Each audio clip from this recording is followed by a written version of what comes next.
over here for a second.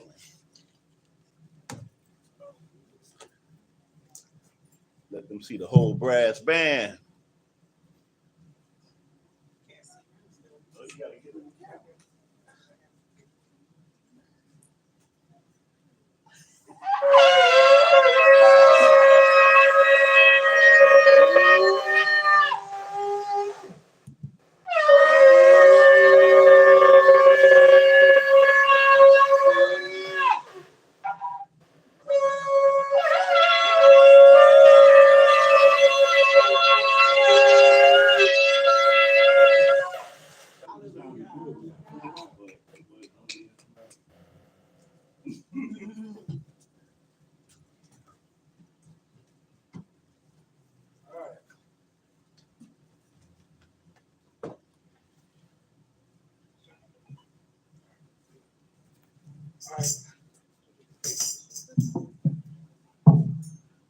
All right, today's reading will be in the book of Psalms, chapter 78.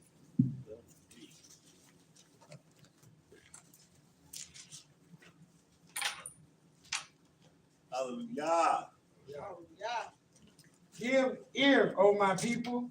Give ear, O my people, to my law. to my law. Incline your ears to the words of my mouth. Incline your ears to the words of my mouth. I will open my mouth in parable. I will open my mouth in parable. I will utter dark sayings of old, I will utter dark sayings of old, which we have heard and have known, which we have heard and known, and our fathers have told us. and our fathers have told us. We will not hide them from their children, We will not hide them from their children, showing to the generation to come to the praises of Yahuwah showing to the generations to come the praises of Yahuwah and his strength and his strength and his wonderful works that he has done. and his wonderful works that he has done. For he has established a testimony in Yaakov For he has established a testimony in Yaakov and appointed a law in Yisrael, and appointed a law in Yisrael, which he commanded our fathers which he commanded our fathers that they should make them known to their children. that they should make them known to their children. Hallelujah. Hallelujah.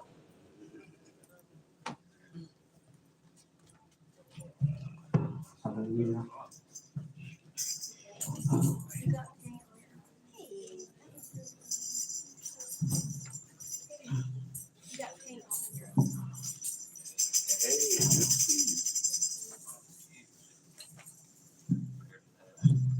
What's up, ZZ?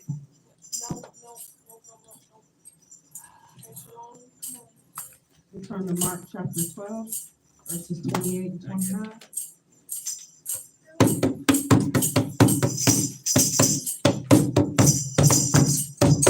And one of the scribes came in and having heard them reasoning together, and perceiving that he had answered them well, asked him, which is the first commandment of all? And Yeshua answered him, the first of all commandments is, Hear, O Israel, Yahuwah our Elohim is one.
And so talk of them when you sit in your house, and when you walk by the when you lie down and when you rise up.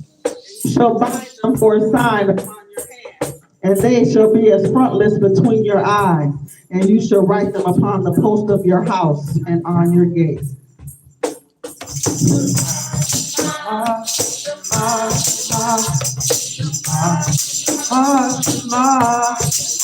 Yes, I am Yahuwah, Elohim, Ekah. I love Yahuwah, and I lift my voice to worship you, oh my soul. Rejoice. Joy, my King, in what you hear. Let it be a sweet, sweet sound in your ear. I love Yahuwah, and I lift my voice to worship you. Oh, my soul, rejoice. Take joy, my King, in what you hear. Let it be a sweet, sweet sound in your ear. I love Yahuwah. I love Yahuwah. And I lift my voice to worship you, oh my soul. Rejoice, take joy, my King, in what you hear. Let it be a sweet, sweet sound. Let it be a sweet, sweet sound. Let it be a sweet, sweet sound in your ears. I love you. More than anything, I love you. More than anything, I love you. Yahuwah, I give my life to you. I love you. More than anything, I love you. Yes, I do. More than anything, I love you. Yahuwah, I give my life to you. I praise you, I praise you. You're the Holy One. I praise you. You're the Holy One. I praise you. Yahuwah, I give my life to you. I praise you, I praise you. Yahuwah, I give my life to you. Everything I own. Yahuwah, I give my life to you. Who do you give your life to? Yahuwah, I give my life to you.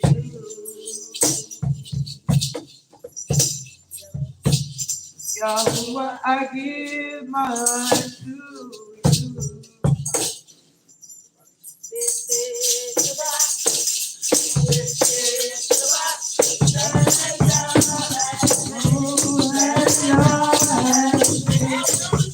I give you joy. I give you joy.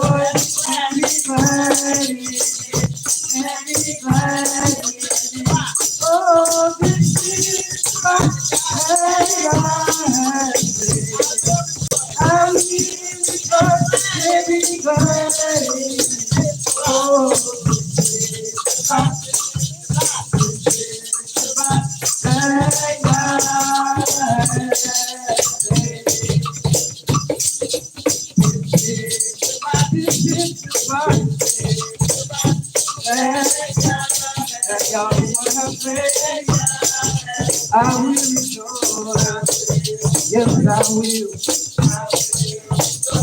And be glad. And be glad. Oh, this is my day I have made. I will rejoice and be glad. Oh, this is my day I have made.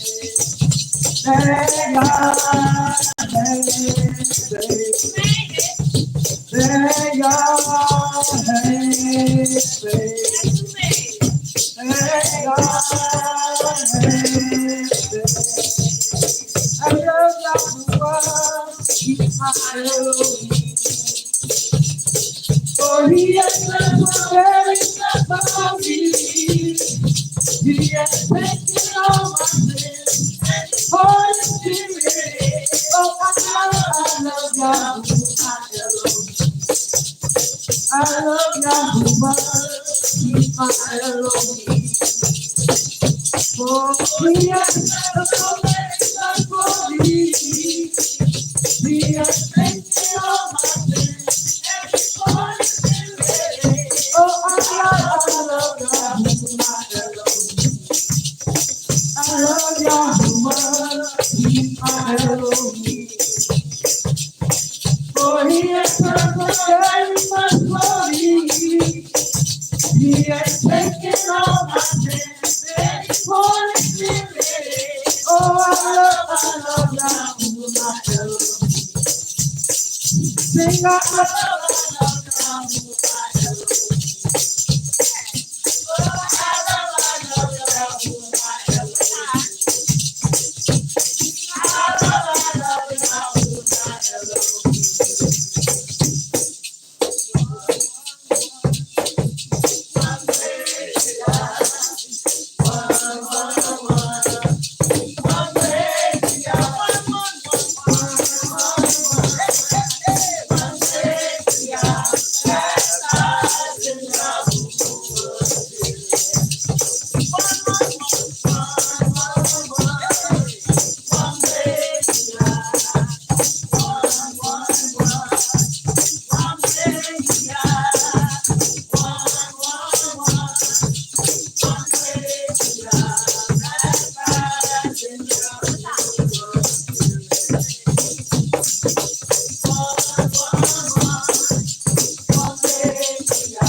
Hallelujah.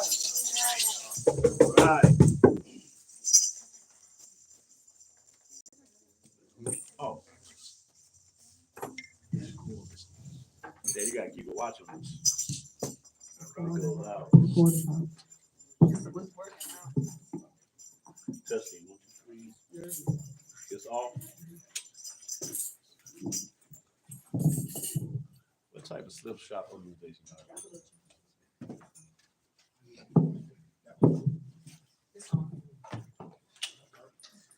D's not working, yours not working.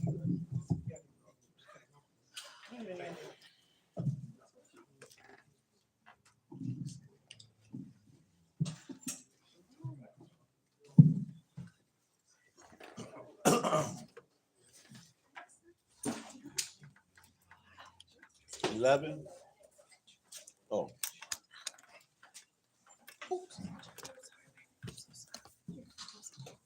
Awesome.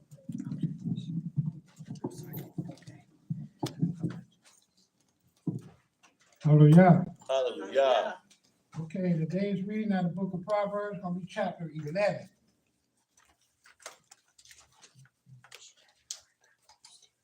Just a minute. Yeah. Mhm. All right. Chapter 11. A false balance is abomination to Yahuwah, but a just weight is his delight. When pride cometh, then cometh shame, but with the lowly is wisdom.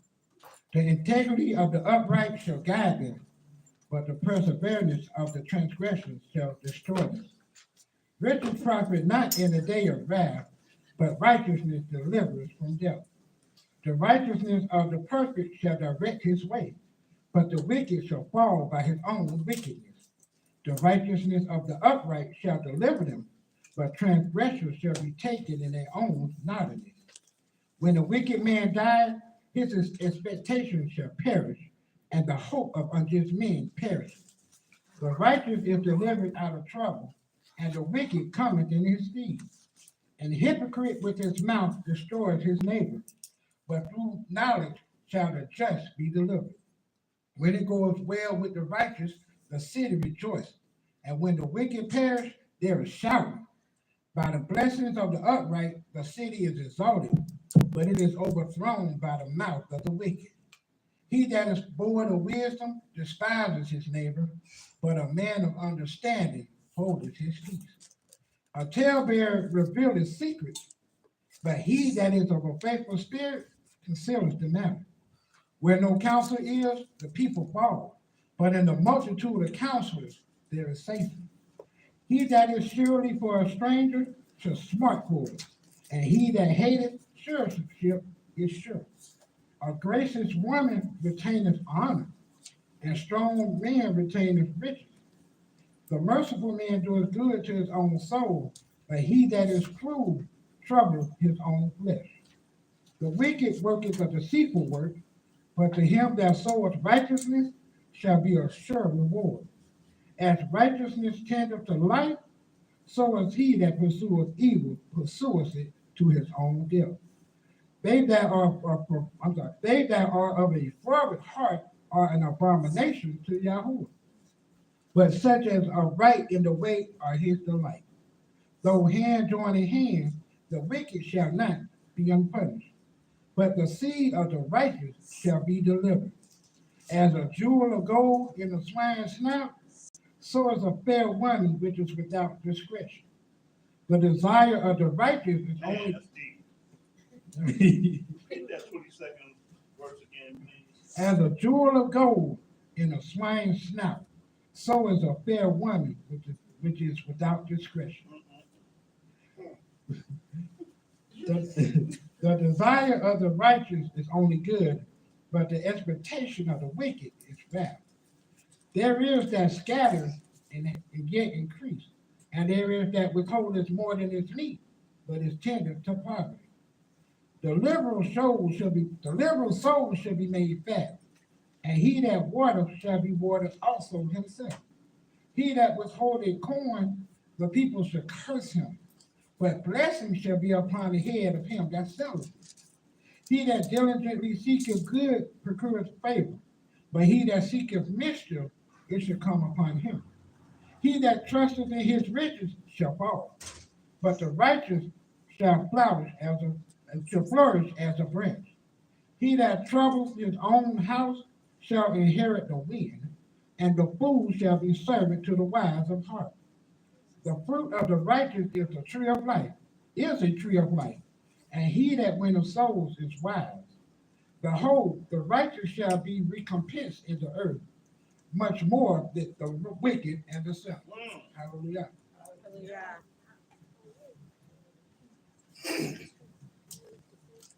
All right, we're gonna go to our class read. Class motto, Manifest class. manifesto, number morale, All right, In other words, we don't get nothing else out of this class. Just take these two verses. right here, yeah. In Deuteronomy chapter 29, verse 24.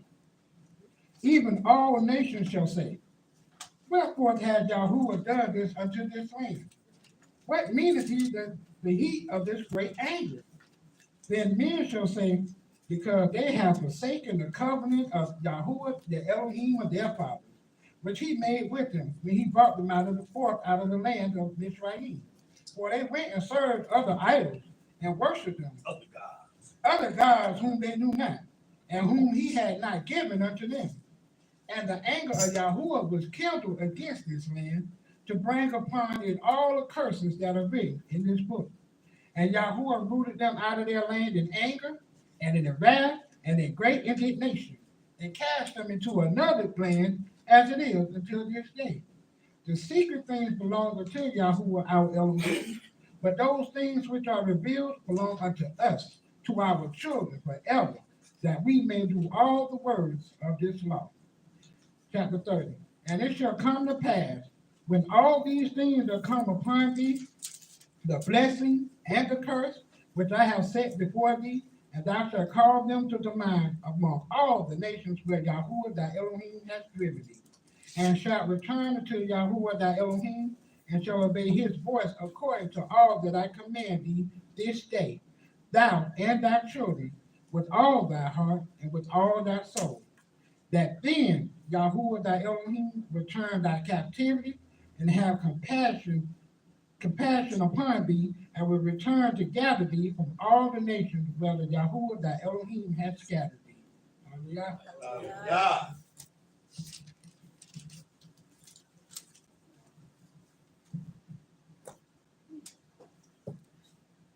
Baruch Shabbat. Hallelujah. All right. Baruch Shabbat. All right. How we gonna be spirit of y'all? Y'all act like y'all ain't got no spirit in you. That don't make no sense. As the ambassador of the class, Yes, you did. What we dealing with today, Andrea? you said identity, right? Someone had a cold coffee. That's right, y'all. We gonna be dealing with identity. And like most other Hebrew congregations, we deal with it once a year. This happens to be today. This is part 4. Hallelujah. Part 4 of our Black History series. Black History don't end in February. Too short.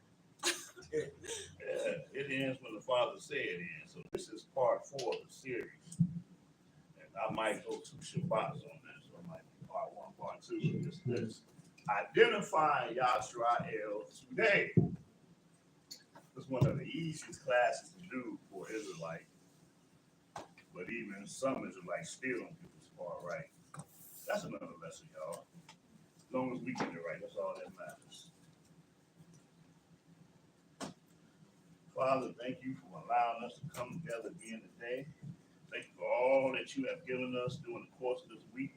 Thank you for allowing us to make it here safe and sound so that we may do according to your commandments, even the holy Kodesh convocation. Real quick so I just won't forget. You know, this is one of the years where Passover is real close. And even right now, I'm seeing 2 different reports of the barley is in the bid. No, the barley is not in the bid yet. We had already set forth April 22nd to be when we got observing the Passover. Some people are observing it in March. Who's right, who's wrong? Guess what? My opinion don't even really matter.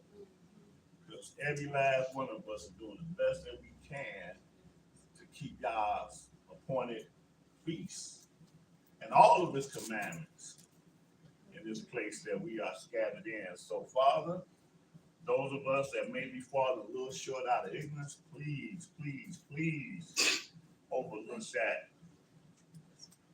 Judge us according to our hearts, Father, and not according to our faults. All right? Anyway, this is identifying Israel today. And I gonna start this off in Matthew the 23rd chapter. I know, right? I'm always gonna give you one of them curveballs. I like it. Let's get according to the YAH.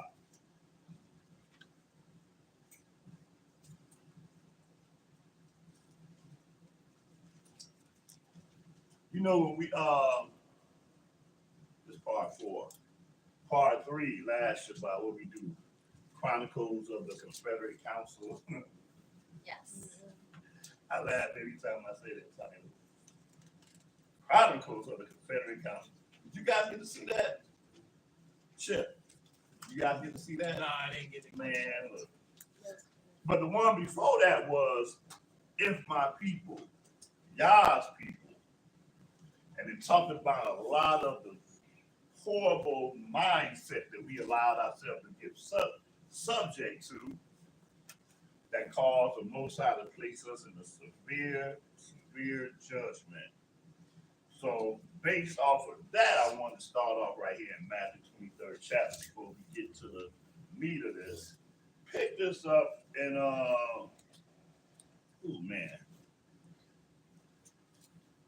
pick this up at verse 25.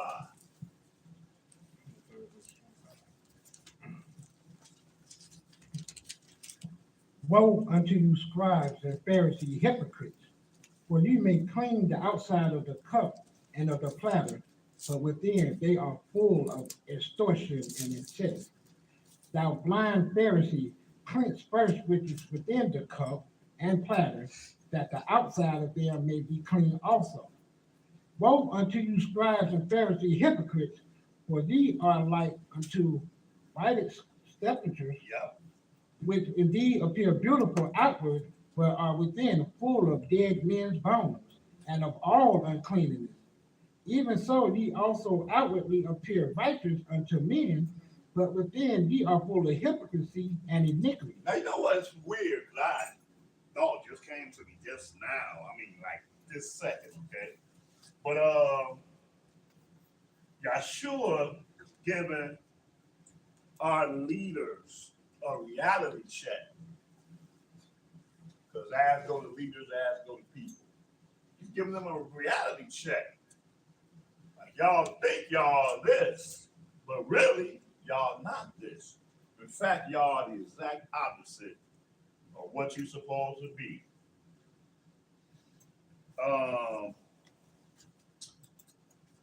Y'all know that passage here where Yahshua is beat down on the Romans.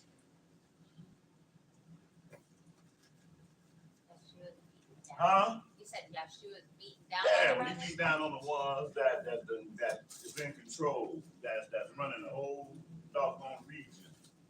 Or where Yahshua is beating down on Edom, the Herods. Yeah, you have to think long and hard about that. Because I can't find that. Point is Trick that, question. huh? That was a trick Oh, question. well, that's a Why trick not? question. It could be a trick question. The point is, though, is that we want to always cast fire and brimstone on everybody else, but we don't want to cast fire and brimstone where it needs to be. Because, see, there wouldn't be no Roman army and no Edomite kings and all this if we had not failed to do what we were supposed to do. So in that spirit, I'm reading Yahshua talking about you Pharisees. Y'all messed this up. Which verse did you stop at? 29. 29. But the point is that as Israelites, man, we got to be able to talk about our sins and our transgressions collectively. What everybody else is doing is of no consequences. They cannot do what they do unless the Father allowed them to do what they do. All right? But anyway, 29, right? Go ahead. Woe unto you, scribes and Pharisees, hypocrites! Because ye build the tombs of the prophets and garnish the sepulchres of the righteous, and say, if we had been in the days of our fathers, we would not have been partakers with them in the blood of the prophets. That's right. All of us collectively lift up our voices and say, look, man, if we had been in the days of our fathers, we would not have been partakers with them in the blood of the prophets. Go ahead. Wherefore ye be witnesses unto yourselves that ye are the children of them which killed the prophets. That's right. The apple does not fall far from the tree. You talking about the sins of your fathers, but you are the children of them which killed the prophets. Go ahead. Fill ye up then the measure of your fathers, ye serpents, ye generation of vipers. How can you escape the damnation of hell? Oh, I love it. Y'all know I love the questions. Why you getting out of? I want y'all to think about something real quick. You serpents, you generation of vipers, how can you escape the damnation of hell? Good question. Go ahead. Wherefore, behold, I send unto you prophets and wise men and scribes, and some of them you shall kill and crucify, and some of them you shall scourge in your synagogues and persecute them from city to city, that upon you may come all the righteous blood shed upon the earth, from the blood of the righteous Abel unto the blood of Zachariah, son of Barachel, as whom you Berechiah. who Berechiah, okay, whom you sleep between the temple and the altar. Verily I say unto you, all these things shall come upon this generation. And they like, wait, Abel, there were no Israelites when Abel was alive. But the point is that what he called them? He called them serpents, right? Meaning that it's the spirit of Satan, the same spirit that ruled over Cain, his brother. That same spirit is in you all. Same spirit. From the blood of righteous Abel unto the blood of Zachariah, son of Barachel, whom you slew between the temple and the altar. And sad thing about it, we know Zachariah to be the who? John the Baptist's father? Yeah, the father of John the Baptist. What did the Bible have a witness concerning Zachariah? That he went down till he saw the Christ. Oh, I'm sorry, that was kind of a trick question. Really? I don't know. But Luke says concerning Zachariah and his wife Elizabeth that they were both righteous before Elohim, walking in all the commandments and ordinances of Yahuwah, blameless. Right? See, going to church, I ain't know anybody in the New Testament that could keep all the commandments, right? And be blameless. Somebody in the New Testament got a testimony of that. Ain't that crazy? But in all his righteousness, you say, y'all looked at his righteousness and counted it for dung and slew him between the temple and the altar, verse 36. Verily I say unto you, all these things shall come upon thee this generation. O Jerusalem, Jerusalem, thou that killest the prophets, and stones them which are sent unto thee, how often would I have gathered thy children together, even as a hen gathers her chickens under her wings, and ye would not. Behold, your house is left unto you desolate. For I say unto you, ye shall not see me henceforth, till ye say, blessed is he that cometh in the name of Yahweh. Hallelujah.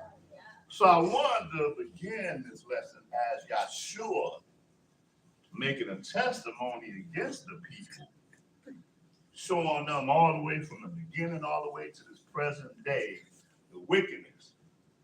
Because if the Father, I can't even imagine this, that the fathers consistently sent prophets, righteous prophets. And they knew that these were prophets of Yah. But these prophets of Yah were saying stuff that just don't agree with my spirit, man. They're always calling people out.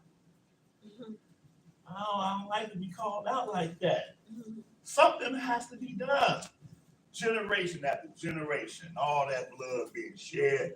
People can't, there's no chance of repentance when you have a cycle of wickedness like that. prophet coming, and the father had when you read the prophets, man, he had them do crazy stuff while they was prophesying to the people.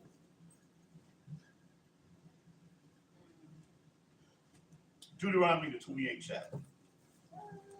See, that's the thing, man. As Israelites, we have an understanding of identity, but we don't really have enough understanding of what causes us to be able to identify us by how we identify, if that makes sense.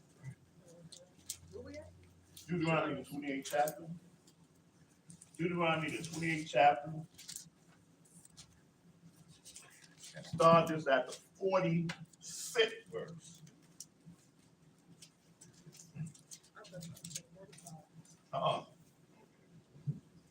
And they shall be upon thee for a sign and for a wonder, and upon thee thy seed forever. See, I started with the question. Y'all know the answer to the question. I'm talking about for people that may, if by chance, might have never heard this before. I start off 46. It says, and they shall be upon thee for a sign and for a wonder, and upon thy seed forever. Not upon thy seed until the Old Testament is done, or until the New Testament is done. He said forever, sign and for a wonder. All right, so here is Shemaiah, which the world calls Moses. He is about to come to the end of his 40th year sojourning in the wilderness with Israel. Most of the Israelites that came in the wilderness that were over 20 years old are dead. And that's why we're dealing with the children of Israel. Because this generation that was 20 years and younger and were being born in the wilderness, these are the ones that he's addressing right now. Can you imagine that? That means if I was 20 years old when I came in the wilderness, I just made that threshold. So I'm 60 now, right? I will be the eldest of the people there, not counting Shemaiah, who's much older. He's pushing 119, 120 years old. Wait, you turned 60? Huh? No. I'm thinking in Shemaiah's stead. Okay, just checking. Yeah. Next year it'll be, you know it. You gotta know that. But anyway,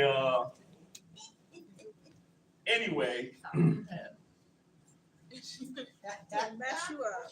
I know it absolutely did. We were talking about Shemaiah. It made me like somebody called 911. I think I have my blood pressure. Don't need that, man. I'm like R. Kelly, ain't even nothing but a number. Anyway, I know horrible reference. Yes. What did you say? I said, I'm agreeing with you, man. Oh, okay. Hallelujah. Hallelujah. See, I got one person. Y'all. Anyway, yeah. So the Father gave him these prophecies. Because some people forget that Shemaiah was a prophet. Some people forget Yahshua was a prophet too. Ain't that something? People don't do Yahshua the prophet? Really? He prophesied? Yeah, he prophesied. But anyway, he's about to die, man. And so the Father calls him to give this last State of the Union address to the people before they step foot in the promised land. And we're going to start this off at the 15th verse, because this chapter is called the cursing, the blessings and the cursings. So let's start off with the blessings, and for the sake of time, I'm not going to read any of these blessings. Maybe I should, huh? Okay, you know what? Matter of fact, I will. I got to make a point here. start this at the top. Deuteronomy 28, chapter and verse 1. And it shall come to pass, if thou shalt hearken diligently unto the voice of Yahuwah thy Elohim, to observe and to do all his commandments, which I command thee this day, that Yahuwah thy Elohim will set thee on high above all nations of the earth. Somehow I think that that little word, well, we speak in English, but I'm sure this word equivalent in Hebrew probably be small too. I'm not sure. My Hebrew ain't that tight. But that word if, man, is very significant. When I go back to Exodus, the 19th chapter, which is the covenant chapter, the chapter where the Father made a covenant with us, I'm just going to read this real quick. In Exodus, the 19th chapter and the 5th verse. No, matter of fact, go there real quick. And we're going to come back. Hold your hand, man. Go to Exodus, the 19th chapter. Exodus, the 19th chapter, and pick this up at verse 4. Ye have seen what I did unto the Egyptians, and how I bare you. Mizraimites. Okay. Ye have seen what I did unto the Mizraimites, and how I bare you on eagle's wings and brought you unto myself. Now therefore, if ye will obey my voice. There go that word again, man. There go that treacherous word. If. The most, almost probably the most powerful word in the verse. Now therefore, if is a what? See if somebody can throw something out. If is a what? Conjunction. A conjunction? It could be. I missed that episode of Schoolhouse Rock. So I'm going to say condition. I'm going to say it like condition. A condition. It's a condition, right? Yeah. Part of a contract. If you I get it. pay this $300 a month, then your car will always be in your driveway. But on the second of that month and I ain't got my money, guess what? Be missing out the driveway. That bike will be because you'll be on it, huh? The grace period. Okay, yeah, you got 24 hours grace. But that's what if is, man. If is a conditional word. Now, therefore, if you will obey my voice indeed and keep my covenant, then that sounds powerful, don't it? Then finish that for me. Then ye shall be a particular treasure unto me above all people, for all the earth is mine. How come as Israelites we like to brag so much about being Israel? A fleshly thing that guess what? We ain't had nothing to do with. Just so happened that that's what our ethnicity is. But, and this is just my opinion. I don't care if nobody share my opinion. It's shameful to me, man. It's shameful. You're an Israelite, but you over here in your enemy's land. Huh? That right there, as my mom used to say, is a scandalous of a shame. Southern Georgia terminology. Say that again? Never mind. I understand it. It's a scandalous. Scandalous. They don't say it's scandalous. Scandalous of a shame. She used to tell me that every day. Boy, you was scandalous of a shame. Anyway, right, he says, but see, that's the thing, man. We, as that chosen people, our fathers did not meet that criteria. We here in 2024, our purpose is to be way better than what our forefathers were. That's what our purpose, that's what our goal is. But you can't be that if you don't know how to humble yourself. So there's nothing to brag or boast about being an Israelite, and we done went through just about every type of that's coming up. Anyway, that's that if though. If you would obey my voice indeed and keep my covenant, keep my constitution, then and only then you shall be a peculiar treasure to me above all people, for all the earth is mine. Verse 6. And ye shall be unto me a kingdom of priests and a holy nation. So we never wanted to be a kingdom of priests. We don't want to be a kingdom of priests now. We don't want to be a kingdom of priests. Be one that's teaching the whole world concerning Yah's goodness, Yah's laws and statutes. Play the victim. Huh? So they want to play the victim. Yeah, We yeah. can't bless them because of what they did to our people. This, Right, whatever, right. whatever. Right, right. But see, the Father, that's why he says, his ways are not our ways. Your thoughts are not my thoughts. Your ways, my thoughts are higher than your thoughts. Right? All the things he told us to do, and we want to take an opinion about it. Love your brother Edom. Right? That's what the scripture also says. Do not abhor. Don't abhor your brother Edom. We can't even be teaching the Bible and they're talking about Edom. We don't even know who Edom is. We can't. It's crazy. Crazy, crazy, crazy. All right? But then you should be unto me a kingdom and priest of the holy nation. These are the words that thou shalt speak to the children of Israel. Back to Deuteronomy 28 chapter. I just wanted to illuminate that word if. If is a word that's very crucial in the law. All right, Deuteronomy 28, what did you leave off at? Did you read all of, oh yeah, verse 2. And all these blessings shall come on thee and overtake thee, if thou shalt hearken unto the voice of thy Elohim, Yahuwah thy Elohim. Uh-huh. Blessed shalt thou be in the city, and blessed shalt thou be in the field. Blessed shall be the fruit of thy body, and the fruit of the ground, and the fruit of thy cattle, the increase of thy kind, and thy flocks of thy sheep. Blessed shall thou be in the basket and thy store. Blessed shall thou be when thou comest in, and blessed shall thou be when thou goest out.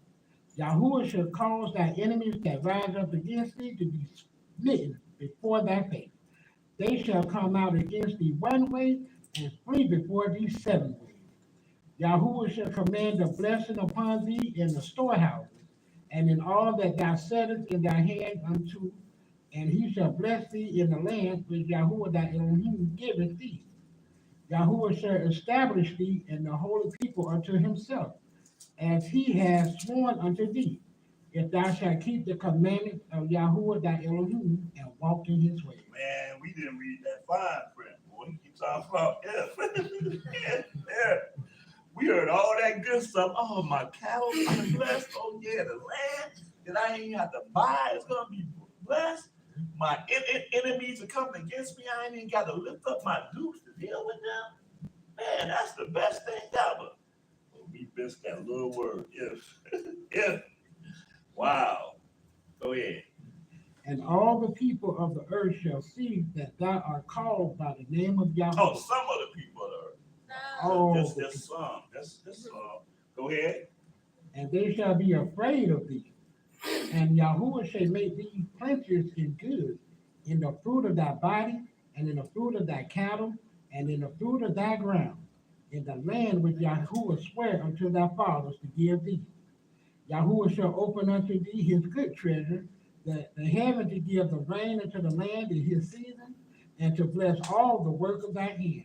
And thou shalt lend to many nations, and thou shalt not borrow. What? And Yahuwah shall make thee the head and not the tail, that thou shalt be above only, and thou shalt not be beneath. If thou be if that thou hearken unto the commandments of Yahuwah thy Elohim, which I command thee this day to observe and to do them. And thou shalt not go aside from any of the words which I command thee this day, to the right hand or to the left, or go after other Elohims, or go after other gods to serve. Wow, blessings, blessings, blessings. That's what we read about, blessings. So if I ain't know no better, if I go back to that 45th verse, maybe saying that the blessings shall be upon thee for a sign and for a wonder. When I look throughout just America, and I'm sure the rest of the world, but I can't speak for the rest of the world, 'cause I ain't been in the rest of the world, but I've been in a lot, not been, I lived in quite a few cities here in America. And wherever there was a Jewish neighborhood, it looked almost pretty much like what I just read here. Right? Believe it or not, a lot of Jewish people own the banks, starting from the Rothschilds all the way down to present time. And he said they're gonna lend to many nations, man. Man, maybe them Jewish people are the people that we're reading about in these scriptures right now. How about it? Huh? Wait a minute, what? We read blessings. I'm too loud for this episode. Huh? I said, I'm too loud for this episode. Too loud? Yeah, but the history That's shows all right. the history shows that they did break, they didn't do the commandments. Huh? History tells us that we never did the commandments, Right, so that you can't be those guys. right. Because Well, I'm saying, yeah, I know. I'm just being a little bit ignorant up here. See, I'm like our forefathers. I'm not reading the fine print. I'm just reading what's in front of my face. They loan everybody. They, secure their neighborhoods, areas. Wherever they live at. In any of these cities, I could never afford to live in any of them places. they're probably the chosen one, though. They're probably them. Right. You're That's probably what. right. Right. Exactly. Now See I'm that? looking at it. You know what I'm saying? Okay. You're gonna make my head spin. That's right. Let's finish this out. Verse 15. But it shall come to pass, if thou wilt not hearken unto the voice of Yahuwah thy Elohim, to observe to do all his commandments and his statutes, which I command thee this day, that all these curses shall come upon thee and overtake thee. Uh-oh. Cursed shalt thou be in the city, and cursed shalt thou be in the field. Cursed shall be thy basket and thy store. Cursed shall thou be the fruit of thy body, and the fruit of thy land, increase of thy kind, and the flocks of thy sheep. Cursed shalt thou be when thou comest in, and cursed shalt thou be when thou goest Oh, out. boy. Yahuwah shall send upon thee cursing, vexation, and rebuke, and all that thou settest thy hand unto, Some of the stuff that we set our hand to do. and all that thou settest thy hand unto, Wow. for to do, until thou be destroyed, and until thou perish quickly because of the wickedness of thy doing, whereby thou hast forsaken me. Yahuwah shall make the pestilence cleave unto thee until he have consumed thee from off the land, whether thou goest to possess it. Now, careful reading of this Deuteronomy 28, the part that we're reading about. He's going to start off talking about things that apply to this nation of people while they're still in the land. Okay? So he's talking about this pestilence going to come upon them. And until he had consumed thee from off the land, whether thou goest to possess it. So there was pestilence there. Part of that pestilence, and some of the time, we experienced starvation.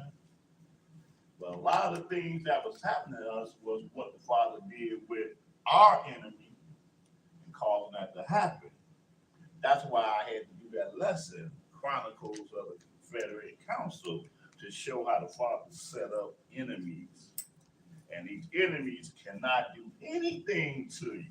Not nothing unless he allows it to happen. Everybody on the face of the earth always want to believe that God is on my side. God loves me. He loves me before he loves anybody else. Straight up.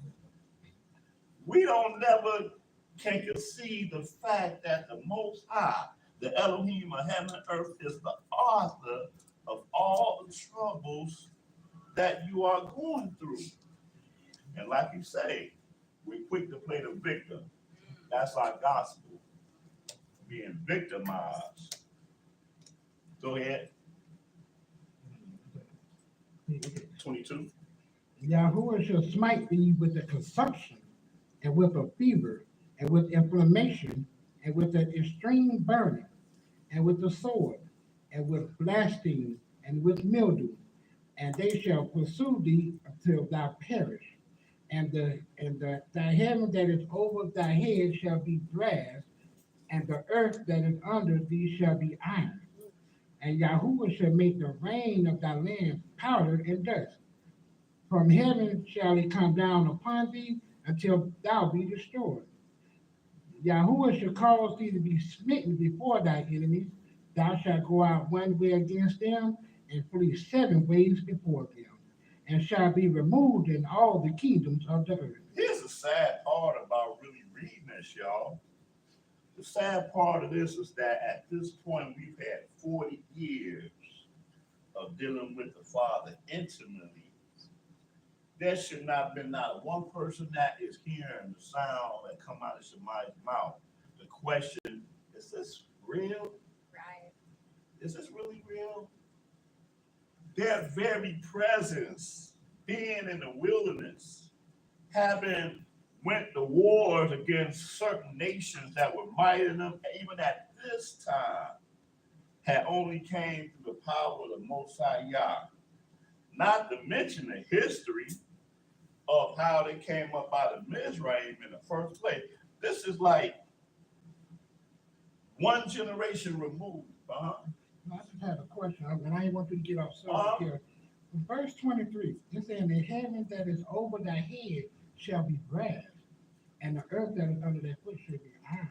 Mhm. Isn't that kind of referring to like that little Daniel thing that the vision that Daniel had with the head of brass and with the foot of iron? You know what I'm talking about? Yeah. Okay, it's not. Okay, I was just curious. That's what I thought about when I No read it. rain and no food. That's what that's talking Yeah, Okay. yeah. I always Very thought, good. I always Very thought it good. was like prison, man. Huh? I always thought it was like prison, you know? Cause you got Okay. like bars over your head or, Yeah. and the feet is, you know, what No, you said. yeah, but it's exactly what she Yeah, said, I though. mean, I feel like that. Right. I just have a different. Right, it's, you know, It just kind of. every time I read this, Cynthia, you know, I'm always reminded of being in Chicago during the winter time, right? And you, but see, here's the thing, though, because a lot of people don't know that when it gets 20 degrees, it's too cold to snow. Yeah, Yes. So it's kind of similar. yeah. But anyway, up north, the night sky looks like brass, and it's a hard winter look, man. There's a clinical thing that they got about that where we just be feeling so depressed. Clinical, and I first heard that when I lived in Atlanta. I'm like, damn, now they coming out with medicine for this. Because I lived it, you know, and it's like, that's a hard looking sky there. Florida don't get it, huh? No, it ain't really red. It's a dingy gray, dark, dingy gray in the middle of the day. Yeah. And see, for us, we'd go without sun for like 3 weeks, 4 weeks. Yeah. Oh, yeah. Oh, yeah. Yes. Man, look, I remember when I was in high school and my school, and only Cynthia can understand what I'm saying. I grew up on 83rd and Morgan. Liverpool was on 61st and Wolcott. I would walk to school. Me and my friend would walk to school sometimes. So after about 3 weeks in a row of this dark, dingy sky, all of a sudden it was like bright one day, beautiful. Sun was out. We said, hey man, don't walk to school today. It's freezing It though. was like 6 degrees below zero. Yeah. Syracuse, same way. Yeah. Right. But because we haven't seen the sun, we thought it was like, it just mentally, we thought it was 80 degrees. Right. Right. Right. But the point is that you were right on point about the heaven and brass. Right. No, but that's awesome. All questions are good, man, because we get, you know, edified. But that brass keeps the rain from falling down on your crops. The earth that is under thee shall be iron. If anybody ever do something out of iron, man, you a miracle worker. That's exactly what that is. Hallelujah, verse 24. Okay, wait. Yahuwah shall make the rain of thy land powder and dust. From heaven shall it come down upon thee until thou be destroyed.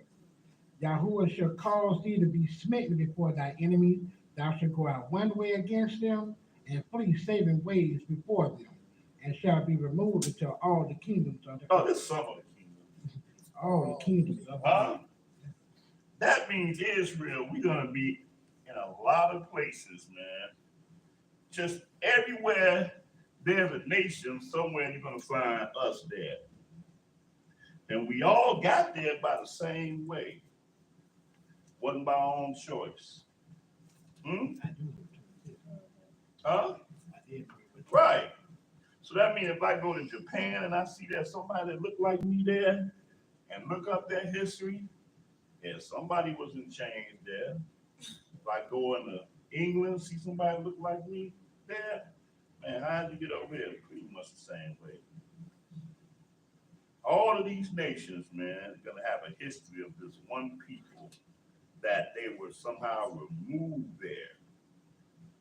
So now that's one interesting difference between us and Jewish people, because they chose everywhere they went, and they prospered in all the places they went.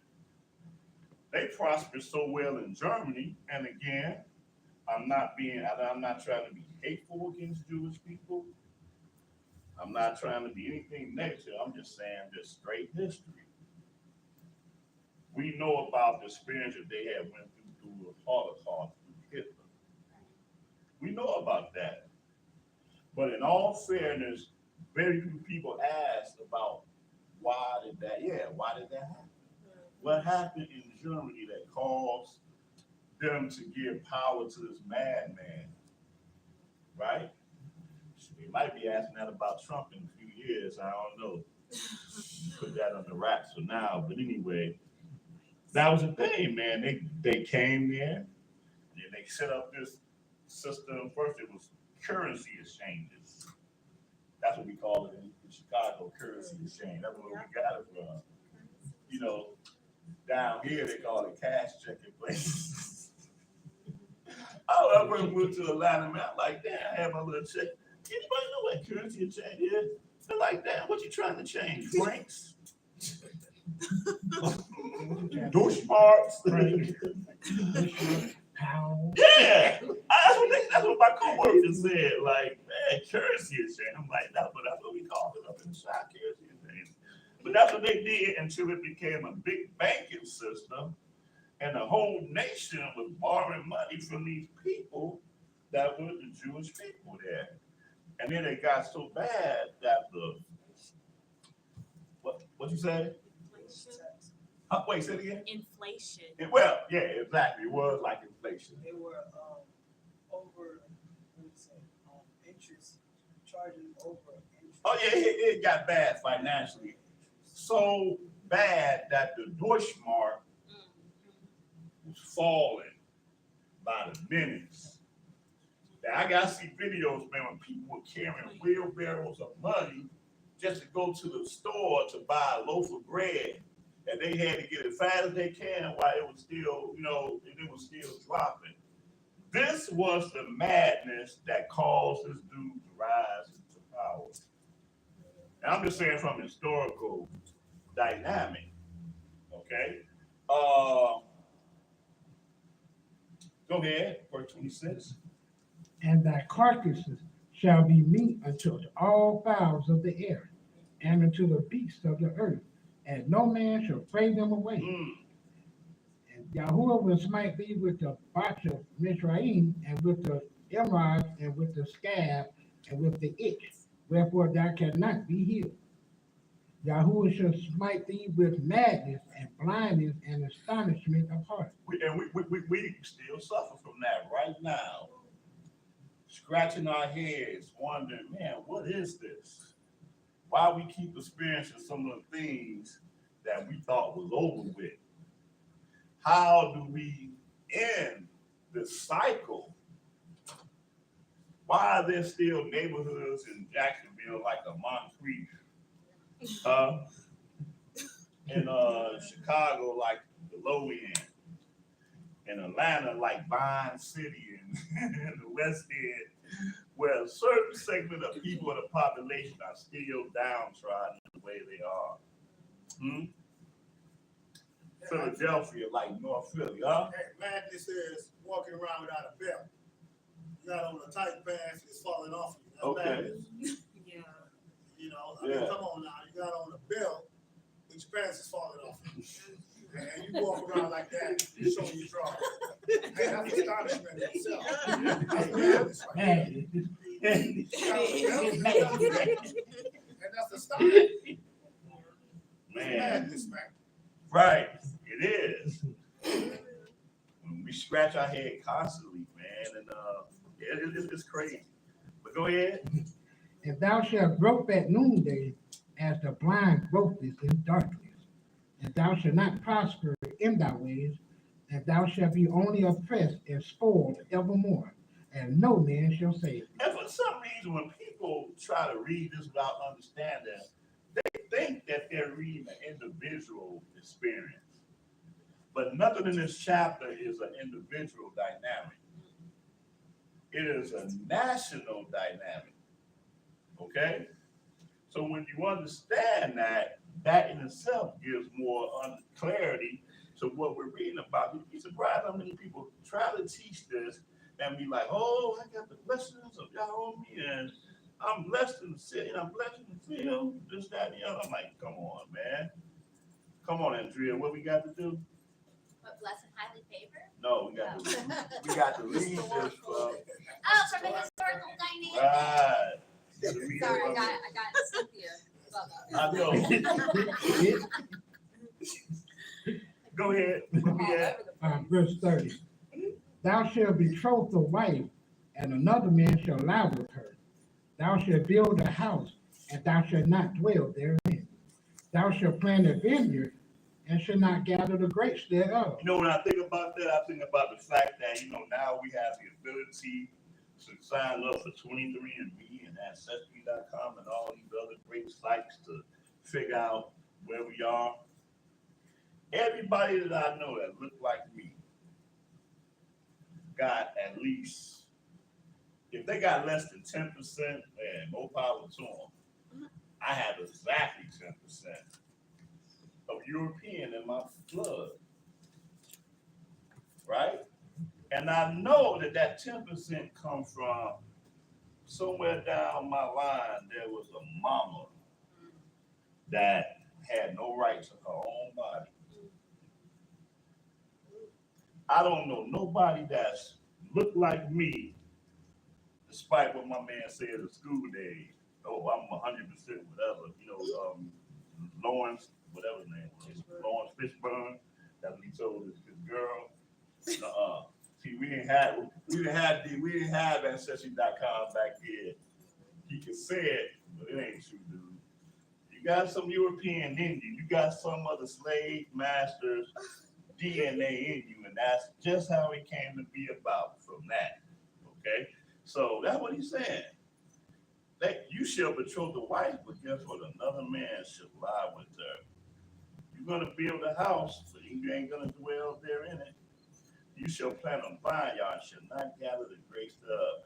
So again, we can take this being something that happened to us while we were in our land, but then it also happened to every place that we went into.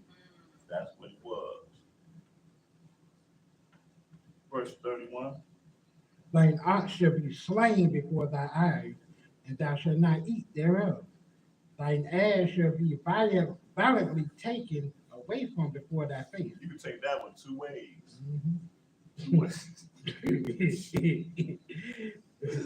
I gotta get some laughter in this, y'all. I'm gonna be crying if I don't. But your ass shall be violently taken away from before your face. Go ahead. And shall not be restored unto thee. Thy sheep shall be given unto thy enemies, and thou shalt have none to rescue them. Thy sons and thy daughters, This right here is a powerful prophecy right here. Go ahead. thy sons and thy daughters shall be given into another people, and thy eyes shall look and fail with longing for them all the day long, and there shall be no might in thy hand. I remember when I had first got into this truth, I would hear the teachers read this, And right off the bat, we would all think about Kizzy and Roots. The scene when she's taken away from her mom and dad, and she was put into another plantation, the Moore plantation, where she'll be violated by that dude, Chuck Connor's character.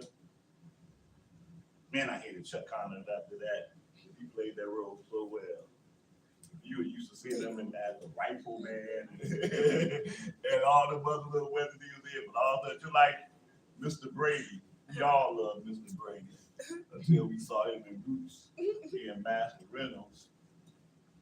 Man, but anyway, the point is that thy sons and thy daughters shall be given to another people.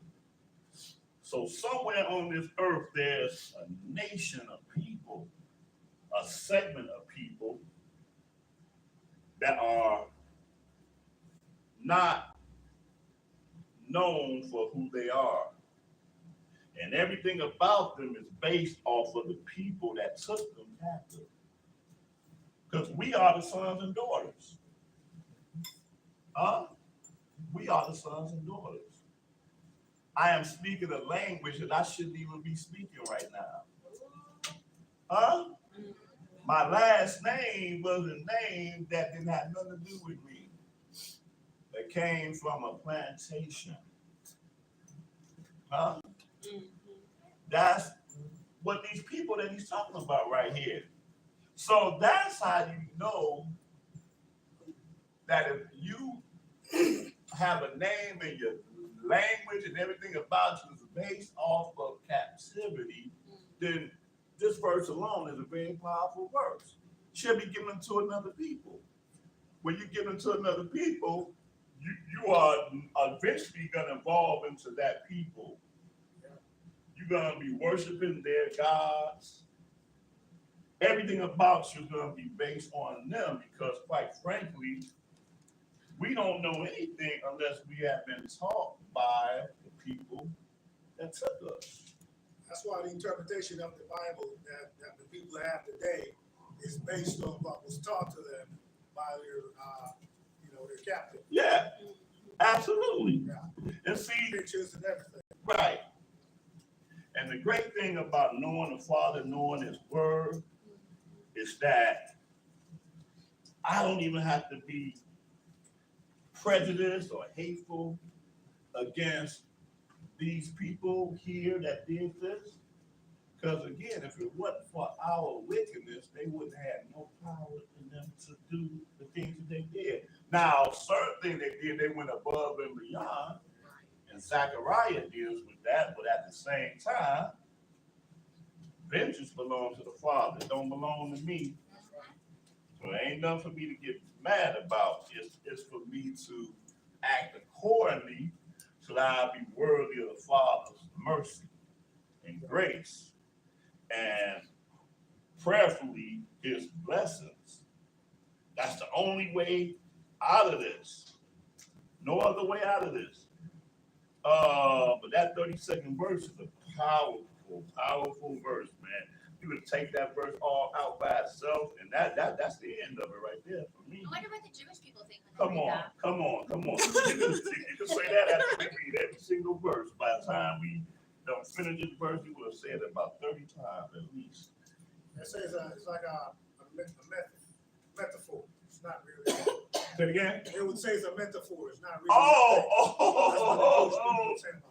Well, the first thing they would say is, you never heard of the Holocaust?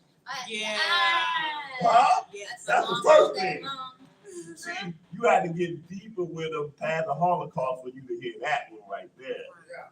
But the first thing out of their mouth is, come on, the Holocaust? That's the worst thing that ever happened to any person on the face of this earth, ever. But this doesn't describe nothing about the Holocaust. Huh? This don't describe Right. anything about the Holocaust. You say that, didn't you? Right. But guess what, though? Because we are, I'm sorry, 3/5 of a human, ain't nothing that we went through matters at all. But for these people to go through what they went through, tragedy is just tragedy upon tragedy. You mean the richest people in the world? Come on. tragic. I thought Omar say tragic. Where we at? Verse 33. The fruit of thy land and all thy labors shall a nation which thou knowest not eat up, and thou shalt be only oppressed and crushed always. Uh-oh. Wait. Anybody know what I'm about to say about that one? Anybody? I do. What I'm about to say? The nation that's eating up all the fruit and stuff in our land. Oh, I know what you, it ain't Edom. Right. Israel. This is not Edom. Huh? That the white man is Edom. No. That he said, the fruit of thy land and all thy labors shall a nation which you know not. If there's any person on the face of the earth that this could not be, Edom is the first person that this could not be. Because we have never not known who Edom was. We speak the same language that Edom speaks. Came out the same womb that Edom came out of. So this verse right here totally kills that doctrine. It kills it dead. The fruit of thy land and all thy labor shall a nation which you know not shall eat up, and thou shalt be only oppressed and crushed always. Okay? So, man, I could be all day on that one. I don't want to be all day on that one. But I would just say that Japhet, sons of Japhet, they were the people that this passage is talking about. Because throughout our history, well, last week when we went over the Chronicles of the Confederate Council, there are no Japhetic nations in the Chronicles of the Confederate Council. Huh? No. Right. So Psalm 83, there ain't no Gentiles in that lineage. Because we were separated from them. I do not know the history of why the sons of Japhet were separated and roped around what they call Europe. That's a doctrine they say, Europe, meaning they were roped outside of whatever. But they wasn't around us at all. We did not know these people at all. Okay? We did not know the languages. We didn't know anything about them. Okay? Shall a nation without knowest not eat up, and you shall only be oppressed and crushed always. Okay, go ahead, 34. We're going to deal with a little bit more of that later. Go ahead.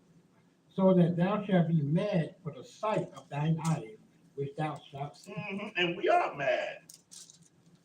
That's why in the society we live in, it's really deep. Because our history here was so bad that just in entertainment world, we could make jokes about white people. And it's accepted. But they can't really joke in that same manner about us because it's not politically correct. Anybody disagree with that? Anybody disagree with that? It's raw and uncut truth. It's the raw and uncut truth, man. We can say, man, you ever seen a white man dance? White man can't jump. I can't. Oh, yeah, you probably can. I hang with the big dogs. All type of stuff, man. We go on and on about the raisins and the potato salad. Yeah. I just saw one. What was I looking at yesterday? When they were talking about it was a little sketch on Facebook about their lack of putting spices in food or whatever. And I just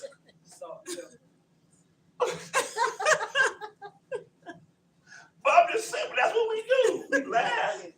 But the sad part about that, we are the joke. I mean, we are the joke. We are the butt of the joke. So trying to crack on us is a dreadful, sad thing. You know? You might as well talk about them little Ethiopian kids. It's equivalent.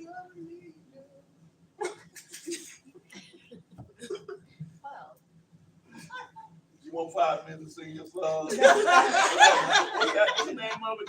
The something of an angel? What is it? Oh, that's Celine Dion, okay. No, but I mean, I'm just saying, though, that's the society, that's what we're living in right now. But 34 again, so that thou should be mad for the side of the eye which thou should see. We mad because we don't understand why we live like this, man. No, but here's a very universal dynamic that when you really think about it from an objectional point of view, you got to shake your head and really wonder about that. So TV, right? We had that sitcom Sanford and Son, father and son living in Watts, California, very bad area, and they try to have the junk business, and man, we get the best laughs out of that. Matter of fact, I'm a kid. Okay, I'm a kid back when it was new. What do you mean it's a rerun? This is new. Right, back in the future, right? Yeah. But seriously. So, and I'm fighting with my older brothers because they want to see Sanford and Son, NBC, Friday. Huh? We had 3 channels. That's right. And Oh, we yeah. fought over Oh, 3 yeah. channels. Oh, yeah. But NBC. Close to your age. Yup. But at the same time, NBC is showing Sanford and Son. What is it running against? I know y'all don't know because y'all not old enough to know. Oh, the Brady Bunch? That's only because I told you. That's the only reason why you know. Yeah, you're right. It's running against the Brady Bunch. And me and my 7-year-old self, I don't want to see Sanford and Son. And you know, that whole dynamic is above my reality. I wanted to watch Sanford and Son. You did? Yes. I love I Sanford and did. Son. How old were I you wanted to then? watch Brady Well, Bunch. I'm 54, so Okay. So, yeah, so You- me and her. Yeah. yeah. You're still a I lot wanted to younger watch than me, Sanford and Son. but I a love little Sanford A younger and lot, than a Son. lot younger. I like Brady Bunch only because they were kids. You as Tom DeLette would say, you have used up all your words. But Happy birthday. I want to see fine, but Marsha Brady. Okay? Marsha. Oh yeah. No, I'm sorry. I want to see Marsha Brady. Hey, Watch Brady. that's right. I want I to wanna see watch Sanford and little Son. Cindy and little Bobby because I can relate to this. Yeah. Blessed family living in a nice little house in LA, man. Come on, man. That was the joy of my life at 6, 7 years old. I can't relate to this old man and his old I just friends thought it was and funny. his dumb son.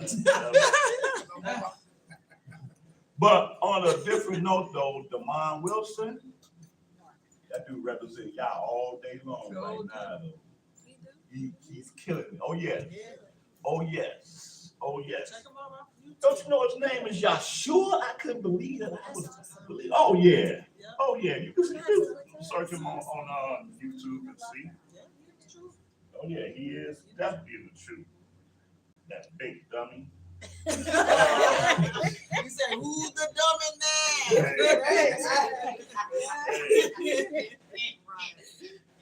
But that okay. So the point is that just showed you we took entertainment and the blessed dynamic, and they're in the same city too. That's the crazy part.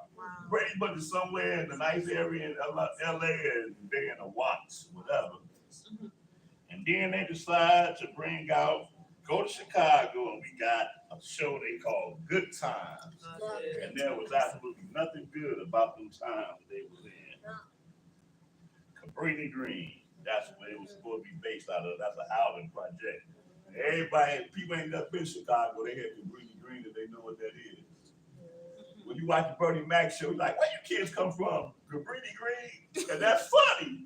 But he saw the people in the studio, they never even seen Cabrini Green, but it's funny because they know that comes from Good Times, right? And then the most insulting thing of all is that you got Jefferson. the Jeffersons Coming on up. moving on up, Moving on up. and they didn't move up, they moved out. This is 3 different cities. Huh? So far, we talked about 3 Right, different cities. right, from coast to coast. You're right, coast to coast. It made a pit stop in Chicago, and then it went to New York. And again, as a kid, you got to understand that when I woke up in the morning, there was a TV in front of my face until the time I went to sleep. TV. I'm saying that to say is that in the 70s, I had never, 80s, early 80s, whatever, I ain't never been on the East Coast, New York until 2003. So my whole perception of New York was TV. And so you got the Jeffersons there. I guess they were in Manhattan somewhere in a deluxe apartment in the sky. And then the Odd Couple lived somewhere in New York. That Girl lives somewhere. All these shows are based out of New York, but they were all nice and friendly, except for the Jeffersons for the most part. They were an anomaly. Okay? But in our mind, but here it is what it did to the community. In our mind, moving up means moving out. In every city, moving up means moving out. The neighborhood I grew up in, we were like first generation in our neighborhood. And I know y'all was, Cynthia, right? We literally saw for sale signs pop up out the ground. You know, man, when I moved to Philly, my ex-wife, her sister bought a house in an area that we wasn't there, right? Paid top dollar for the house. I'm like, you should have waited until a few of us got there, then you would have paid a nice little price for the house. But that was just the way it is. Throughout this country, everybody experienced that same dynamic. When we went to Los Angeles, California, about 4 or 5 years ago, you didn't go with me. One of my cousins came to pick me up. Oh yeah. Yeah, and he took me through an area called Baldwin Hills. Oh yeah. That didn't sound like Beverly Hills. Huh? Well, here's the thing.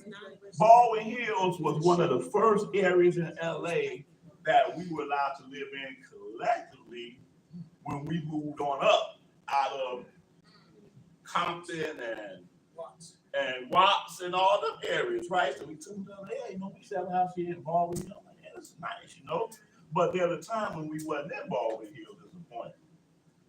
Same thing with Compton. Compton was a beautiful community. Matter of fact, when we ride through Compton, right?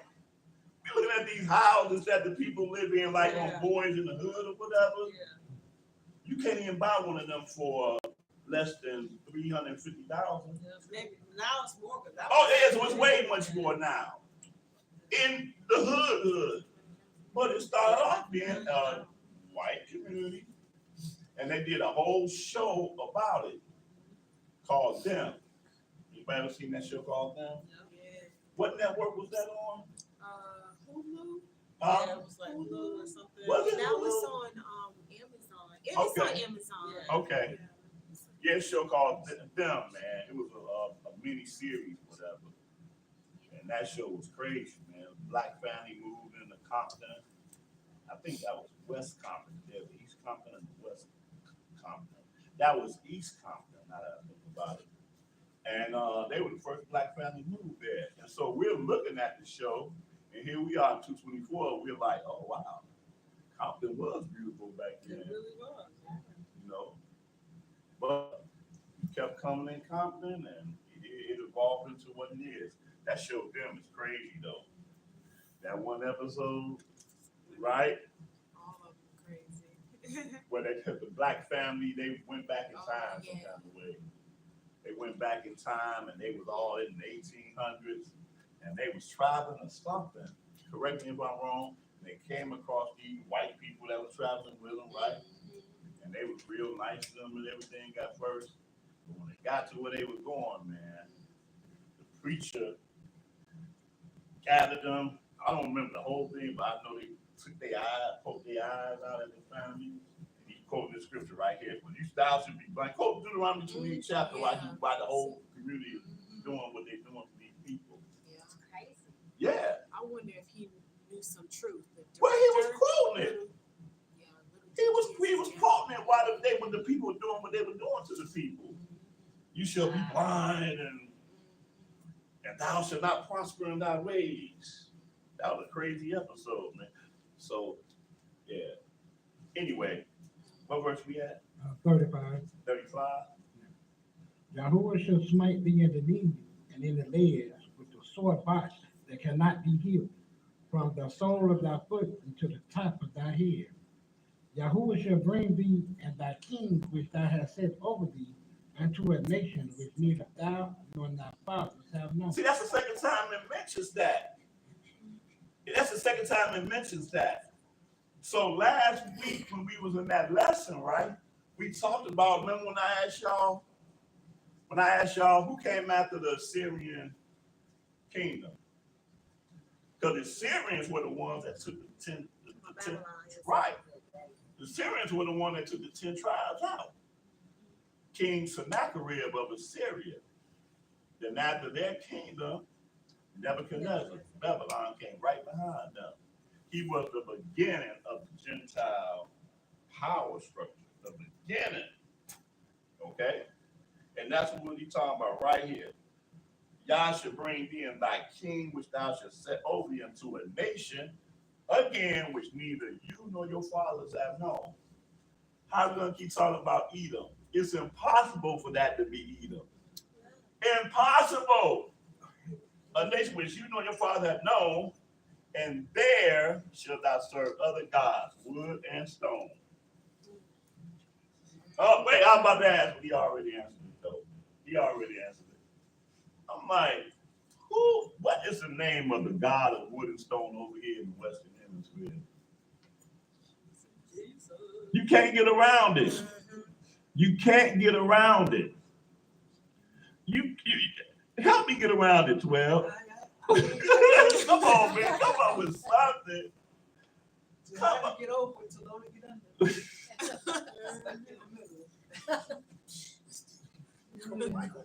Y'all, I'm not supposed to be laughing and teaching at the same time. I hope y'all know that. Anyway, yeah, there's a name for this god of wood and stone. And see, if people say, well, see, brother, you understand? The cross is the wood, and that black stone that the Islam do, that's the stone is talking about. No, I remember I used to say that stupid stuff.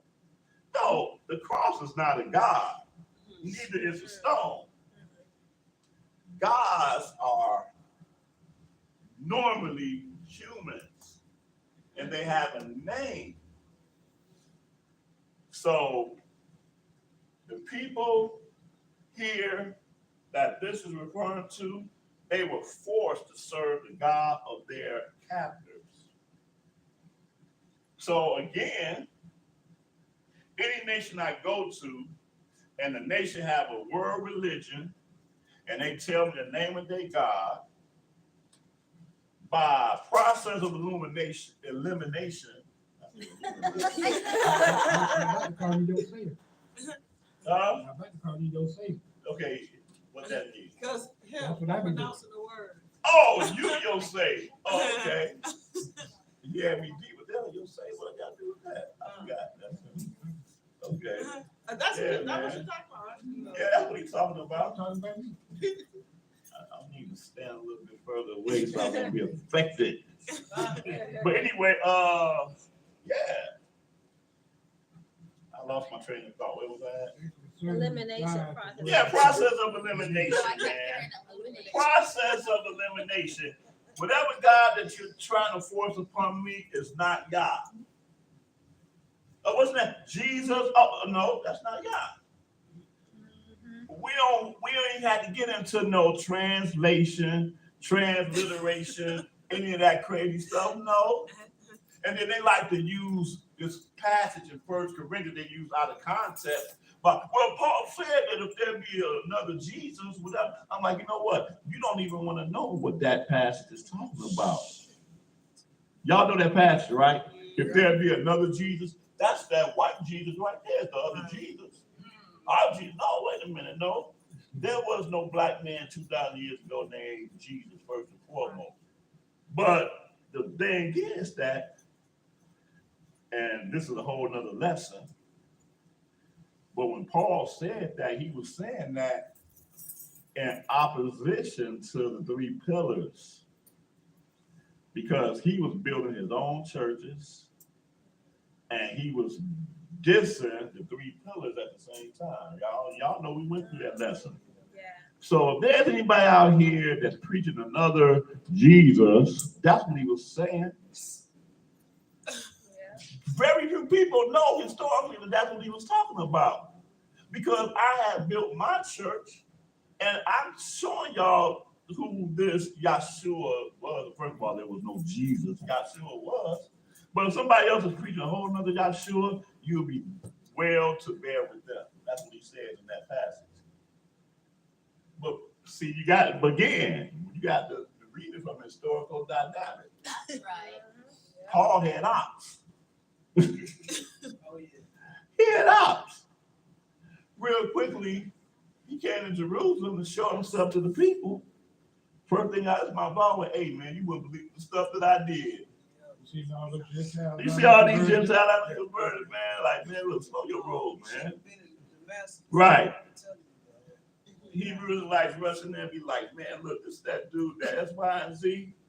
And then James, I guess at that time, who was trying to be politically correct, ain't even really asked Paul about what, you notice that they never even asked Paul about the accusation against him. But these were believers that came in and say, oh, wait a minute, y'all got the dudes in here? He specifically did this, teaching the people against Shemaiah and all the, Uncircumcision. oh yeah, all that. That's what the accusation was. And they said, look, man, I tell you what, man, to get out of this, man, look, I got these 4 men who took a vow against them, and go in there and purify yourself and show them that you also walk his order and keep the law. And he's like, cool, that what you want me to do? That what you want me to do? And he did it. As soon as that thing was over, came a whole nother set of believers ready to shed blood, and they came with the same accusations. And people don't read past that. They'll show that one place, be like, see, he walked his order and keep the law. That's what they did, that read past that. Had a whole other group of witnesses came, believers, not false witnesses, but witnesses. They came in and they chased them. I think the second set was the one who whipped them. Right, absolutely. The second set Absolutely. that came and whipped them. Absolutely. But the point is, though, that people don't really understand the truth of Paul's history. And we ain't going to no other hidden books to read it. Right. It's right here. Corinthians, Ephesians, Galatians, Acts is clear. But when you don't know how to read it from historical dynamic, you just be like, oh, whatever. Everybody in the Bible is righteous and look. So the point is, again, is that by process of elimination, I don't care where you go into in this country, show me the country in this whole entire earth that has YAH as their Elohim. And I go home and pack my bags. I'm gone. Y'all, I kid you not. I am not playing when I say that. One-way ticket out here. One way to y'all. Only one. And I am dead serious. I am not playing when I'm dead serious. I got a house for sale on the north side, real cheap. Anyway, He wasn't there. what she said, I want to hear it. What'd you say? I said you wanted a van. Oh, that's a whole nother lesson. I know. Anyway, where we at? Go ahead. And thou shalt become an astonishment, a proverb and a byword among all nations. Some other nations, man, I don't know why I keep saying all. All nations. Wherever we are, you are not going to be known by who you are. Ain't nothing about your name, your proverbs, or whatever is going to apply to you. You're going to be an astonishment. When they see you on the news, it's astonishment. A proverb. You are a lesson. What's that? It's a word for that. All of that. And a byword among all nations where the YAH shall be thee. Let me step away from Deuteronomy 28 real quick, y'all. Let's go on to Psalm 40. What's that, 44? I'll get that confused. Psalm 44 or 42? Which one is it? It's Psalm 44. Yeah, Psalm 44. Are we done with this? No, we're not done with Oh, that. old finger? We're not done with that until the fat lady sings. Maybe I'll talk about the curses. I don't want to even look up to see who did that. Psalm 44. Who did that? Really? No, it was me. Oh, okay. Psalm 44 and verse 10. We start at verse 10. Thou makest us to turn back from the enemy, and they which hate us spoil us for themselves. Mhm. Thou hast given us like sheep appointed for meat, and hast scattered us among the heathen. So anyway, when he says they which hate us spoil for themselves, that's a level of hate that we as a people would never ever be able to comprehend. That level of hate. When you watch old movies and stuff about slavery and stuff like that, and you got to shake your head and say, how can one people do that to a whole nother people like that? Okay?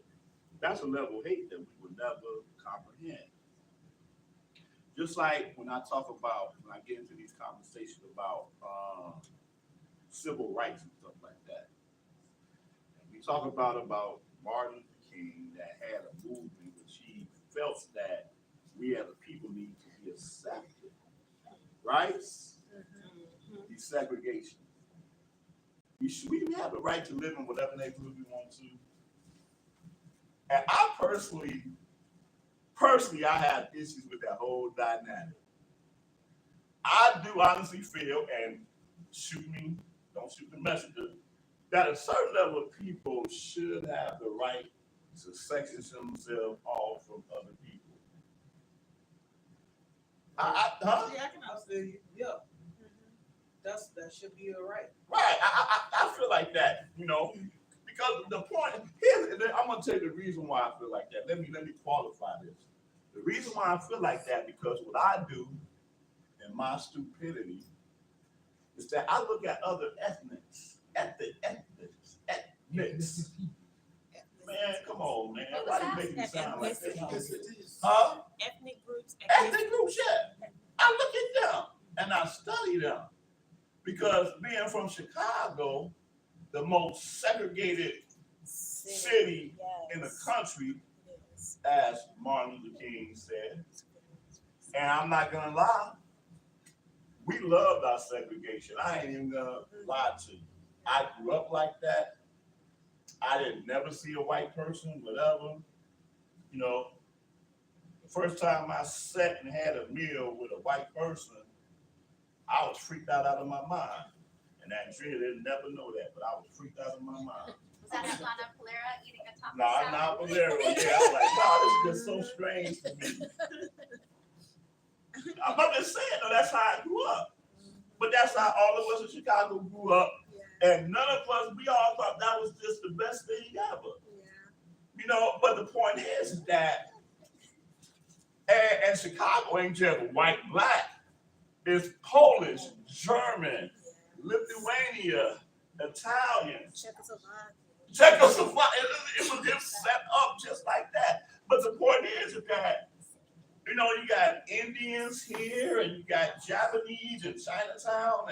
And it's like, well, if you really study them, one thing I can say about all of these ethnics is that first of all, they don't care who your president is. They don't care who your mayor is. They don't care who the governor is. No, they don't. Because they function in a way in which, hey, this is us right here. Leave us alone. We're going to do what we need to do. And that's how they function.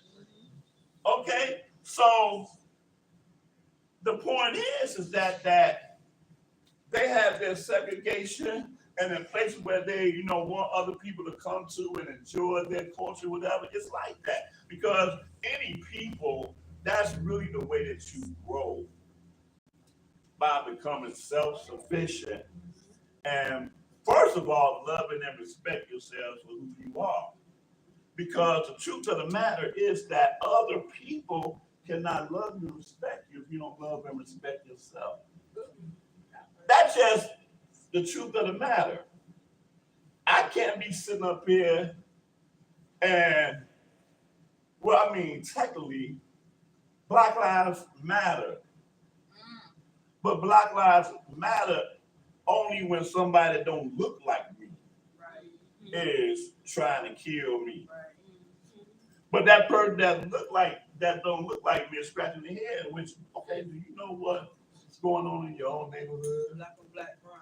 Right. Oh, bro, ain't no such thing as no black and black. That's another thing that we talk about. Ain't no such thing as black and black crime. People kill who they're close to. Kill where you live.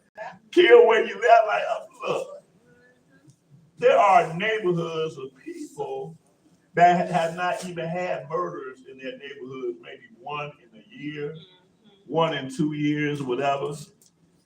You know, but you gonna call that one murder in wherever in Avondale, white on white crime.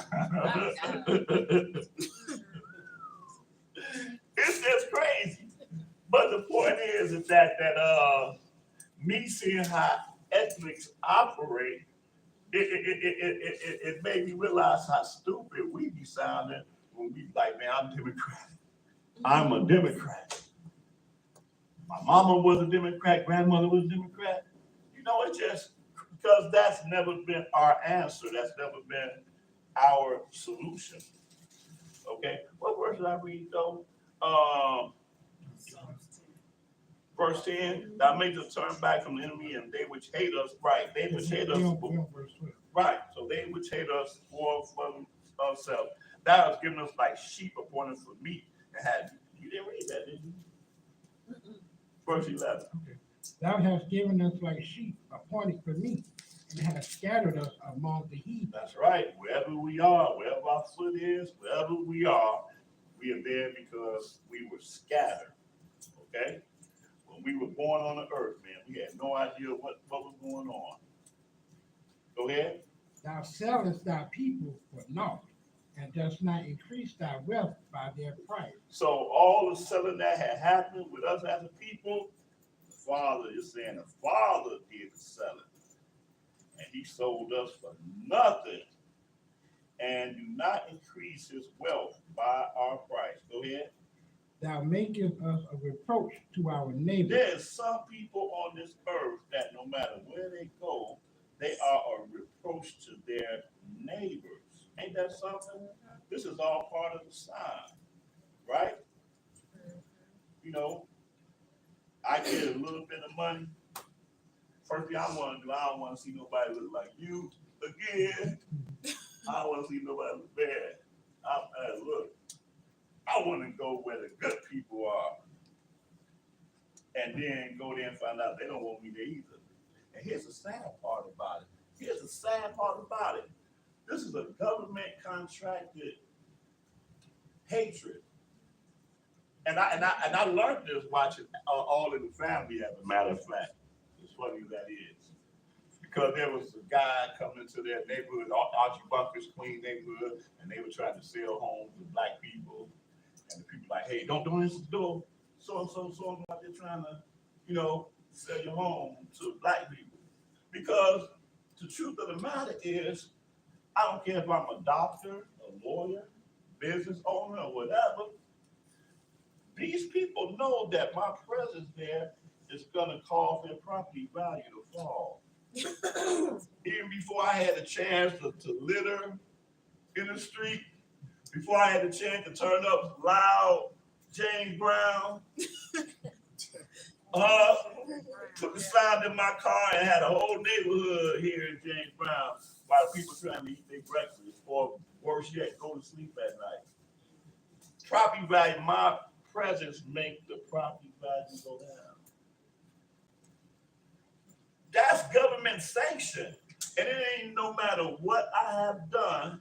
So for those who don't understand the process, we have judged it as just, it's being prejudiced against men. Sure, there is some of that, but for the most part, it's right there in black and white. Yeah, it's like the people that bring the appraisers in to Yeah. appraise their home, Yeah, and they feel like, well, let me take down the black photos, and then they'll bring another one in, and then it'll go up to market Right. value. It's supposed to be. and see, I'm a good neighbor, so white guy next door to me, white guy here, they kind of got to like me a little bit, and so now I feel a little bit comfortable. But then I find another black family is about to move right across the street from me. I'm like, oh damn. There go the neighborhood. I'm right there with them. There go the neighborhood. To me. I'm mean mugging them too. Stuff all in the yard. I can't even enjoy my home for 3 weeks. There you go. And then he gonna pay a fraction of what you paid for your house because of you. Yeah. And not all the white people are racist. Once they're popping up. But that is a government sanctioned dynamic right there. And it just would it's that much more hurtful though that it's the truth. But once we take over the neighborhood, all hell broke loose. White people come riding, like in our neighborhood, Gresham, and the white people moved out to Oakland and Evergreen Park or whatever. Oh, they come ride through the neighborhood. Say, yeah, this is where I used to live in, guys. And shake their head like, oh man, wow. But some of the houses in the Chicago neighborhood are very nice. Oh, they do. Oh yeah, my neighborhood. Oh man, all the areas in Chicago, South Side, man. Look, I remember my ex-wife. She's from Philly, and when I took her to Chicago, she couldn't believe the good deeds were our neighborhood that she was looking at. Right? You said the same thing. Really? Look, my family's, we can go down the west side. In Syracuse, the black neighborhoods are very poor. Yeah. Very. Yeah. True that. True that. People would not even believe how the neighborhoods look when they come to Chicago and see our homes and violent areas, man. Crazy. They look nice. But it is violent. Yeah. Violent. When Brick homes. huh? Because of those brick homes, we got those brick. Yeah, them brick bungalows. Yeah. Man, beautiful. Where we at? 13. Mhm. Thou makest us a reproach to our Right. neighbors, a scorn and a diversion to them that are round about us. See, so this is what our history is. Our history is that we watch TV, we watch the news, and the news today, so and so went into Macy's, whatever, and robbed the whole store. And every black person that's watching this saying, "Oh, I hope that wasn't a black person." All of us are thinking. There's not one of us is not thinking that. So and so person was killed in the San Marco neighborhood. Oh boy, I'm sure before one of us. But then it turned out to be one of us. This is what people are doing.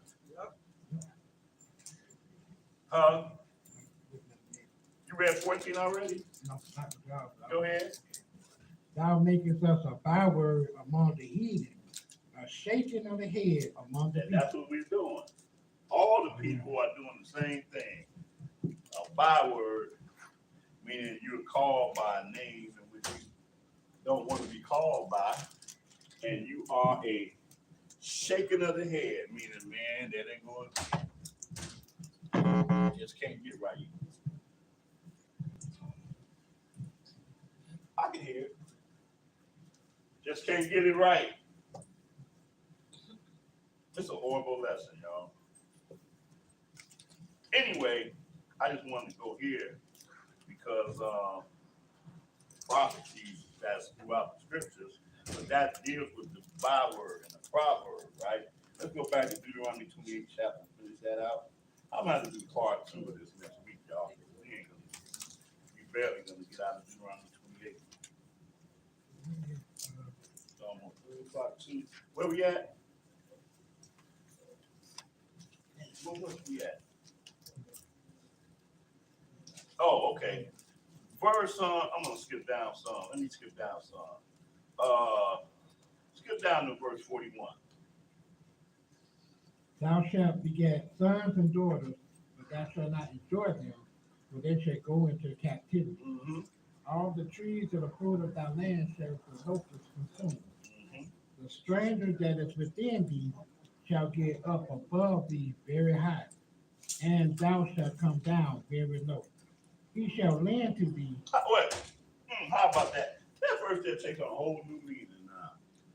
The stranger that is within thee shall get above thee very high, and thou shalt come down very low.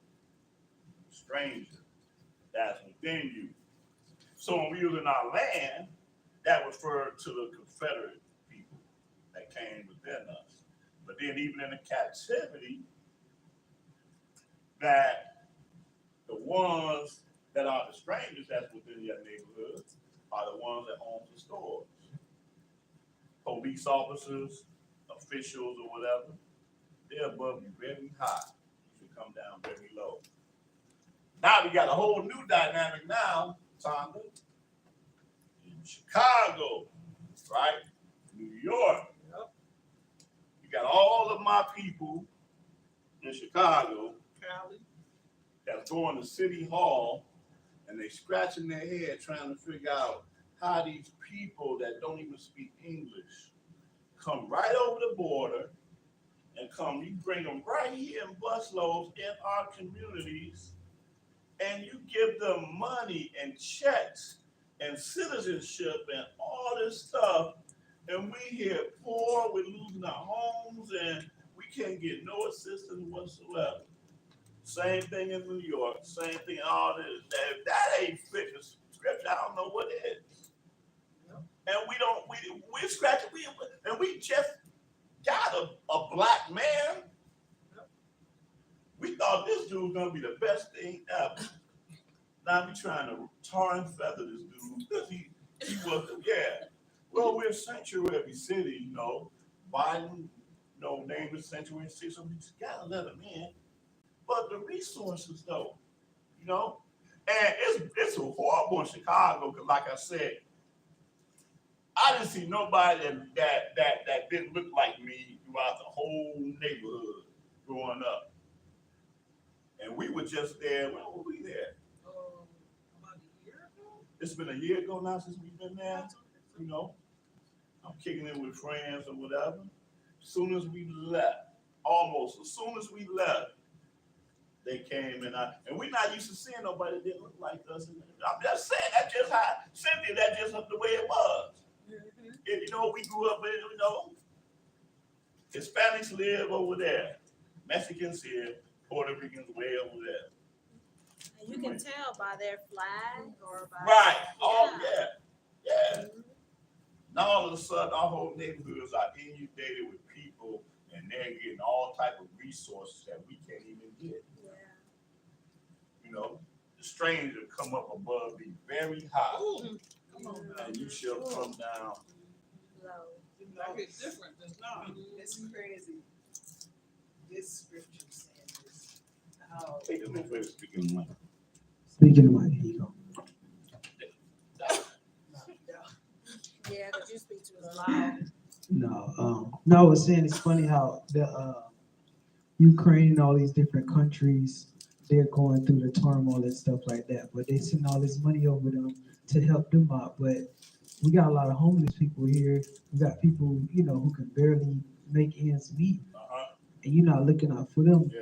And I just found out the other day that Florida is banning homeless people from sleeping outside of businesses and stuff like that. So it's a ban on it. It's like, where they gonna go at? Yeah. You're not trying to give them nowhere to go. You have shelter, but it's not enough for the people. Right. So it's like there's no win-win, it's a lose situation all the way around. Yeah.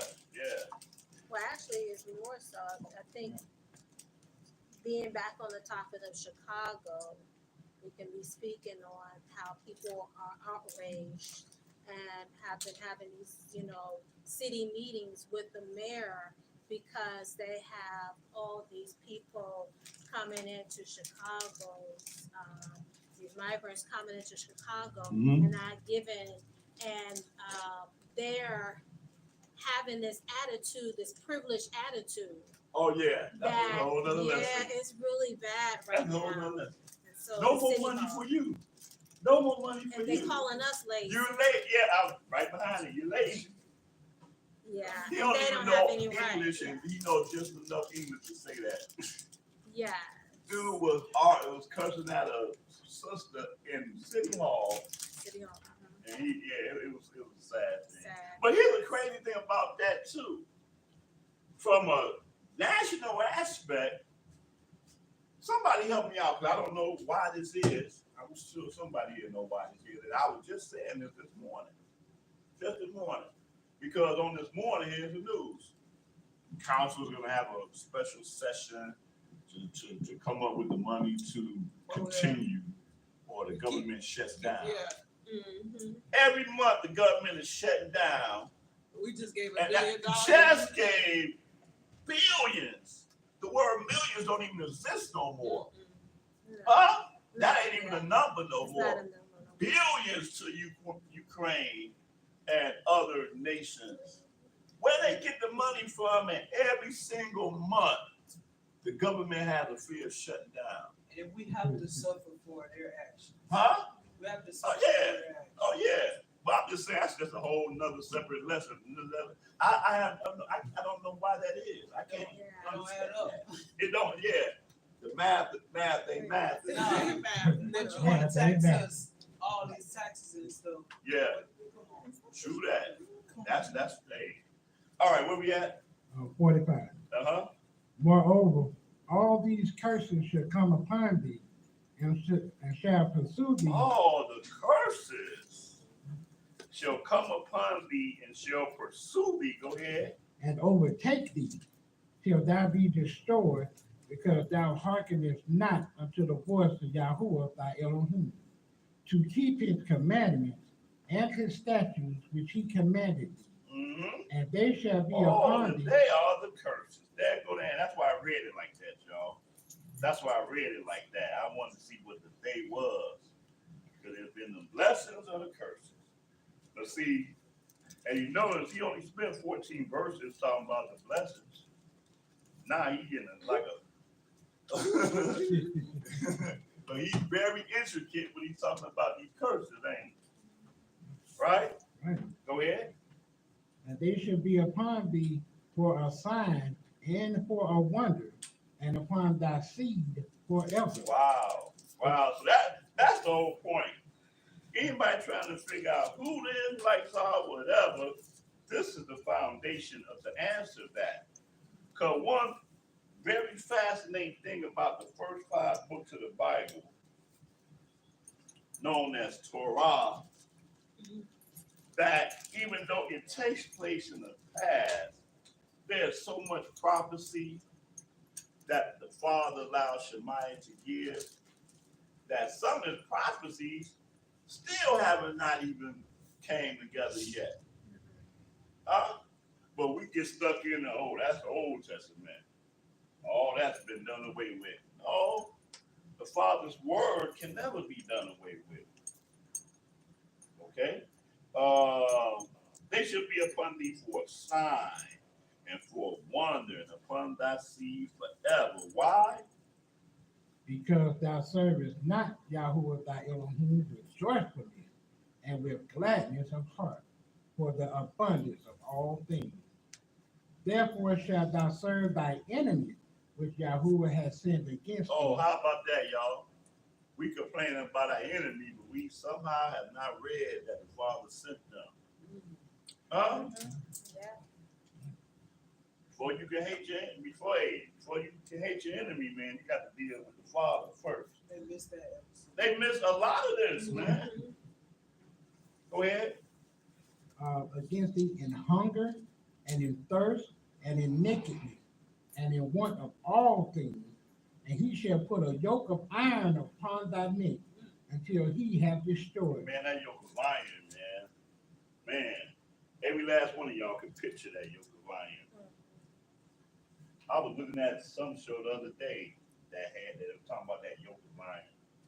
What was I watching? It was a video or something. They were talking about the yoke of iron. The dude had one, and he showed them how it was put on their neck. With that yoke of iron, you can't go to sleep with it on your neck. And they'll put bells on it to make noises whenever you went. And that yoke of iron was straight up iron, meaning that it was heavier than this bookcase right here. And it's on your neck until he has destroyed you, man. That's a level of hate, man. That you just can't even imagine. But the Father, and that's how, because that's what the Father do. We read how the Father hardens Pharaoh's heart. Pharaoh, he'll wake up in the morning thinking, man, I might not like the Israelites, but I don't hate them that much. Right. I hate them. Like, I need to destroy them. That's just what that hate is. Go ahead. And Yahuwah shall bring a nation against thee from far, from the end of the earth. Maybe that's Edom.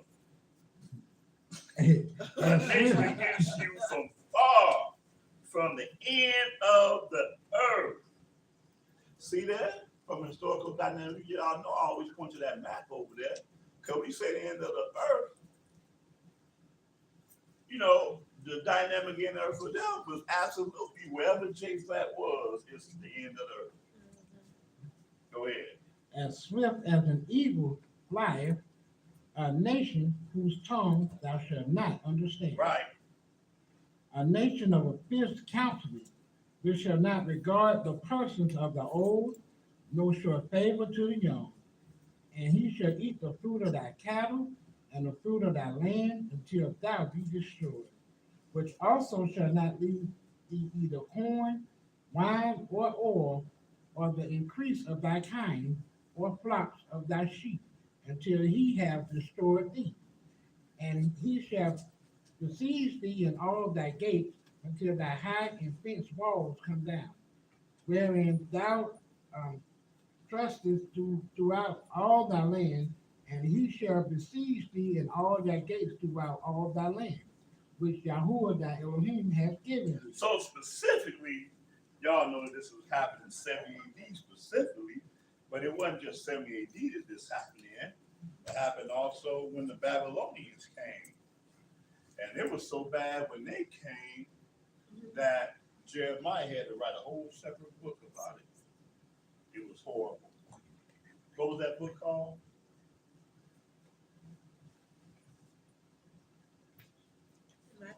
I think I might wait for this one. what was the question? I say the Babylonians, when they came against us, it was so bad that all this stuff that we're reading about happened. The siege. And it was so bad that Jeremiah wrote a whole separate book about it. Maccabees? That's what I was thinking. Maccabees. I'm thinking Maccabees. I'm gonna have to wait for this one. Huh? Yeah, but there was another book.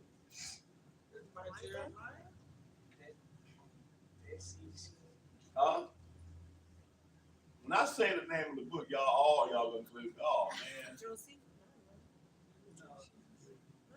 Lamentation. Oh, Lamentations. Okay. You said that. I had to wait.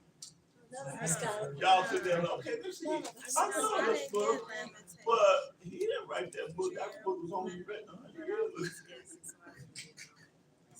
Yeah, that's Jeremiah's book, Lamentation. Lamentation is all about the siege of the Babylonians. I need to read Lamentations.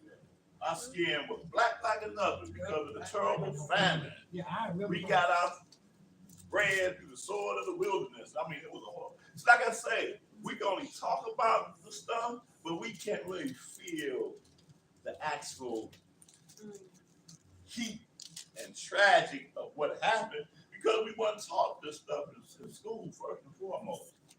yeah, that's Lamentation. That's what the book Lamentations is about. All right, where we at? 53. Okay, And thou shalt eat the fruit of thy own body, that's what we did. the flesh of thy sons and of thy daughters, Yeah, especially in 70 AD, that's what we did right here. which The Yahweh Romans built a trench around the whole city. And we couldn't get in, we couldn't get out, and couldn't none get in. Starved us. And we were eating our own children. Oh, go ahead. because which Yahweh thy Elohim has given thee in the sea, and in the straightness wherewith thy enemies shall distress thee, so that the man that is tender among you and very delicate, his eyes shall be evil towards his brother, and towards the wife of his bosom, and towards the remnant of his children, which he shall leave. Guess what? Because of these conditions, it affected us in a psychological way, where we does not maintain marriages. The men are known to leave their children. I mean, to this day, our community suffers from this. Anybody want to debate me on this point? Anybody? I would love for you to win this debate. I would. Yeah. The man that is tender among you and very delicate, his eyes shall be evil toward his brother. Absolutely. Absolutely. Brother, I don't know your name. I know you ain't my blood relative. Give me what's in your pocket. Huh? You don't do that. You don't do that to people that you think is your own people, that you consider your own people. You know, but the condition is what caused us to be like that. You think about slavery, right? It was like every man for himself. Huh? House and field. Yeah. For us in the streets. Speaking of money. I was gonna say, for us on the streets, you had the grips in your blood. Yeah, absolutely. It was always a division. Right. Between them. So, Absolutely. even if you never knew them, you always had some kind That's of right. animosity towards them. That's right. Right. The conditions are what created this mentality right here. You know, his eyes shall be evil toward his brother, toward the wife of his bosom, and toward the remnant of his children, which he shall leave. Wow. 55. So so that he will not give to any of them of the flesh of his children, whom he shall eat, because he has nothing left in him in the seed, and in the straightness wherewith thy enemies shall distress thee in all thy gates. And the crazy thing is, I'm talking about us, black people. We show much more respect for people that are not us than we do ourselves. You know, I remember I had moved into this, back when my children were babies. We moved into this apartment complex that their mom's grandmother had. It was like, subsidized housing, whatever. And the crazy thing when they talk about projects, even though this wasn't a project, it may as well be a project. We all know that term projects, but there's a psychology to projects that they did, specifically in Chicago, because these buildings, which they call projects, on the north side, these same exact buildings were high rises. I remember when I was working, and a friend of mine, he took me to his woman's house or whatever, where she lived at. She lived on 35th and Lake Point. So if you go straight 35th to the water, that building that sits there is whatever, right? About 15 floors in that building. No, I live not too far from there. Huh? She lives over there. Okay. Yeah. And I go into this chick's apartment, and you look outside of her window, and that view is the most spectacular view you would ever want to see in your entire life. You looking at South Shore Drive, you looking at downtown, the whole downtown, and just water straight ahead. And then you make a 90-degree turn inside the apartment, and it's desolate, it's ugly, it's horrible. But the point is that these same buildings were the same buildings that Gentiles lived in just up on the north side. You know? So I remember when I went into the elevator, the building I moved into in the hood, 63rd Street, and the one guy had a cigarette in his mouth and was lit or whatever.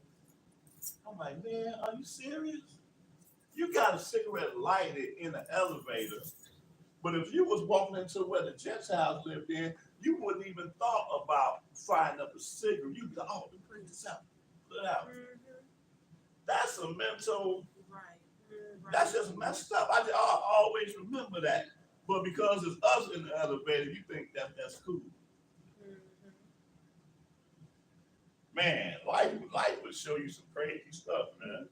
But that wasn't just this one individual. That was the mindset of a whole people that function just like that. You know, just like even here in Jacksonville, I remember, I'm just not used to this. I was hanging out at the park up there on Moncrief one time, just parked there.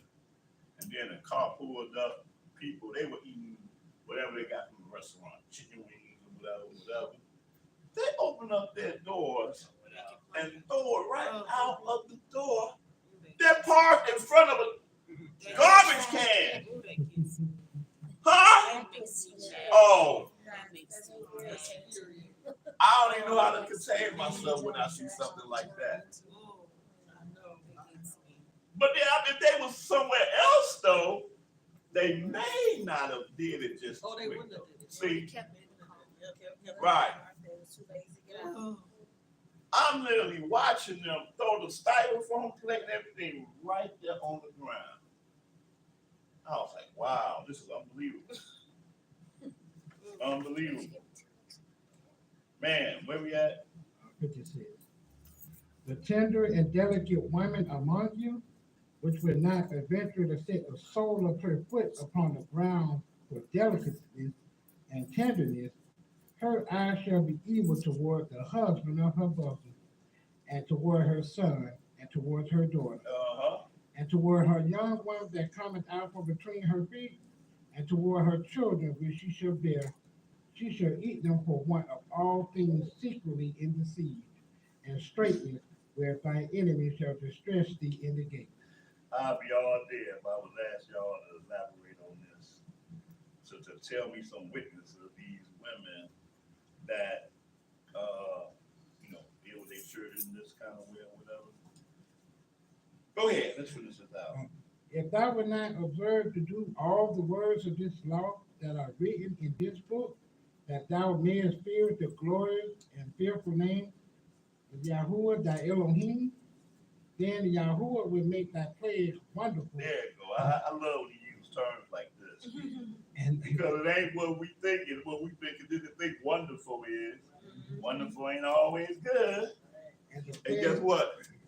Terrible ain't always bad. Because he's a terrible Elohim. Terrible, terrible Elohim. And he said that these plagues right here are wonderful.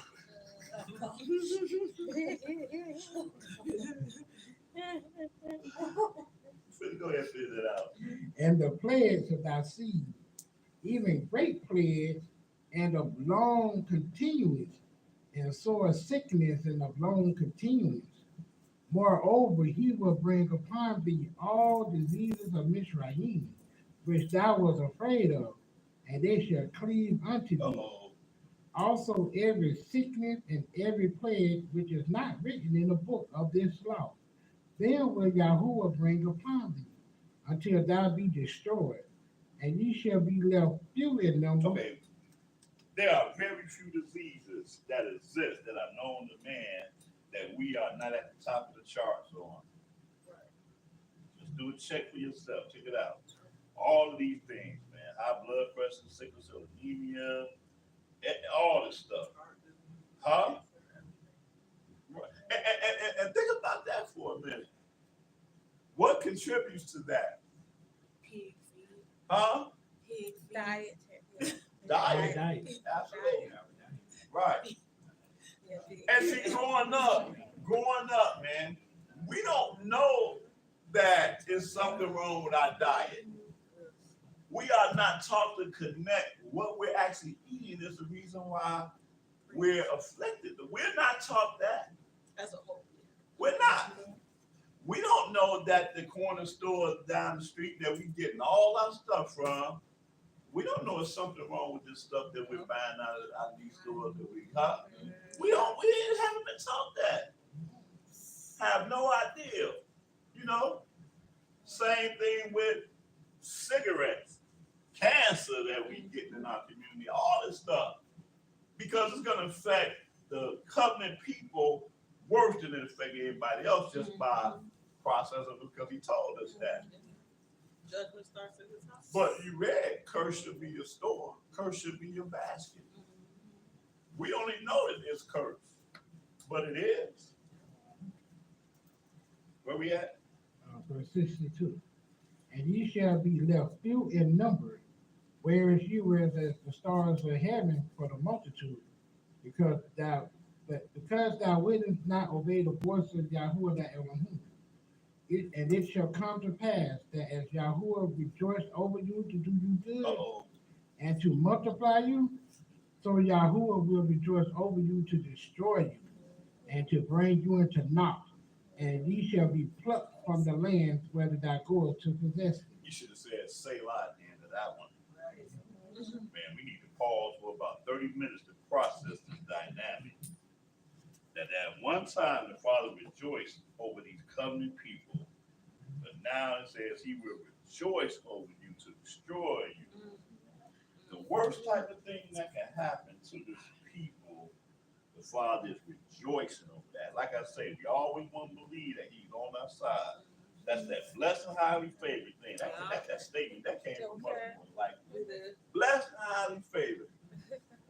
Bullets riding past you, home got bullets holes in it, and you know, lost one child to violence in your neighborhood. I'm blessed, highly favored, highly favored. You know, that's why religion to us has become more of a philosophical cry for hope. See, a lesson like this separates truth from religion. It does.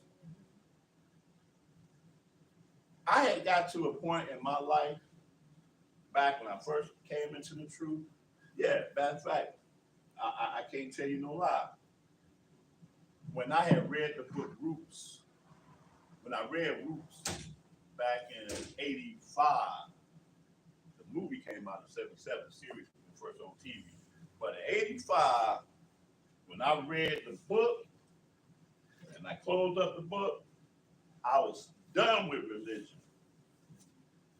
I was Baptist, faithful Baptist all my life. I got a hold of that Alex Haley book, I was done. I had no place for religion no more.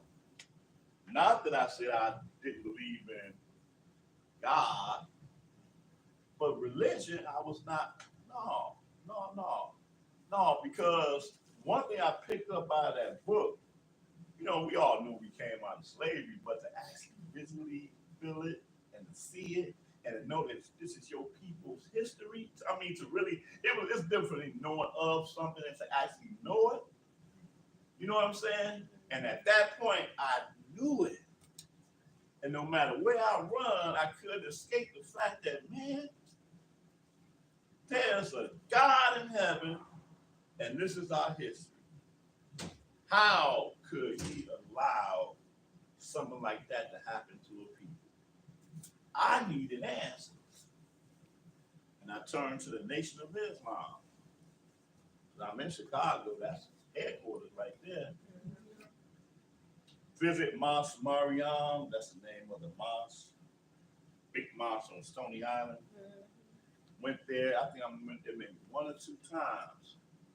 But then the Father gave me the will to want to study Islam outside of just joining an organization. Right? And then I looked it up and I saw how this organization grew, because as an organization, it was one of the only avenues that we could have a sense of self. Because you wasn't having no sense of self going into a Christian church. They out here teaching us that Islam is a black man's religion. But most of us, that's all we need to hear. That's not my family. Right, absolutely. You know, you stand there and worship this white Jesus or whatever, or you come over here and understand who you are. But they Huh?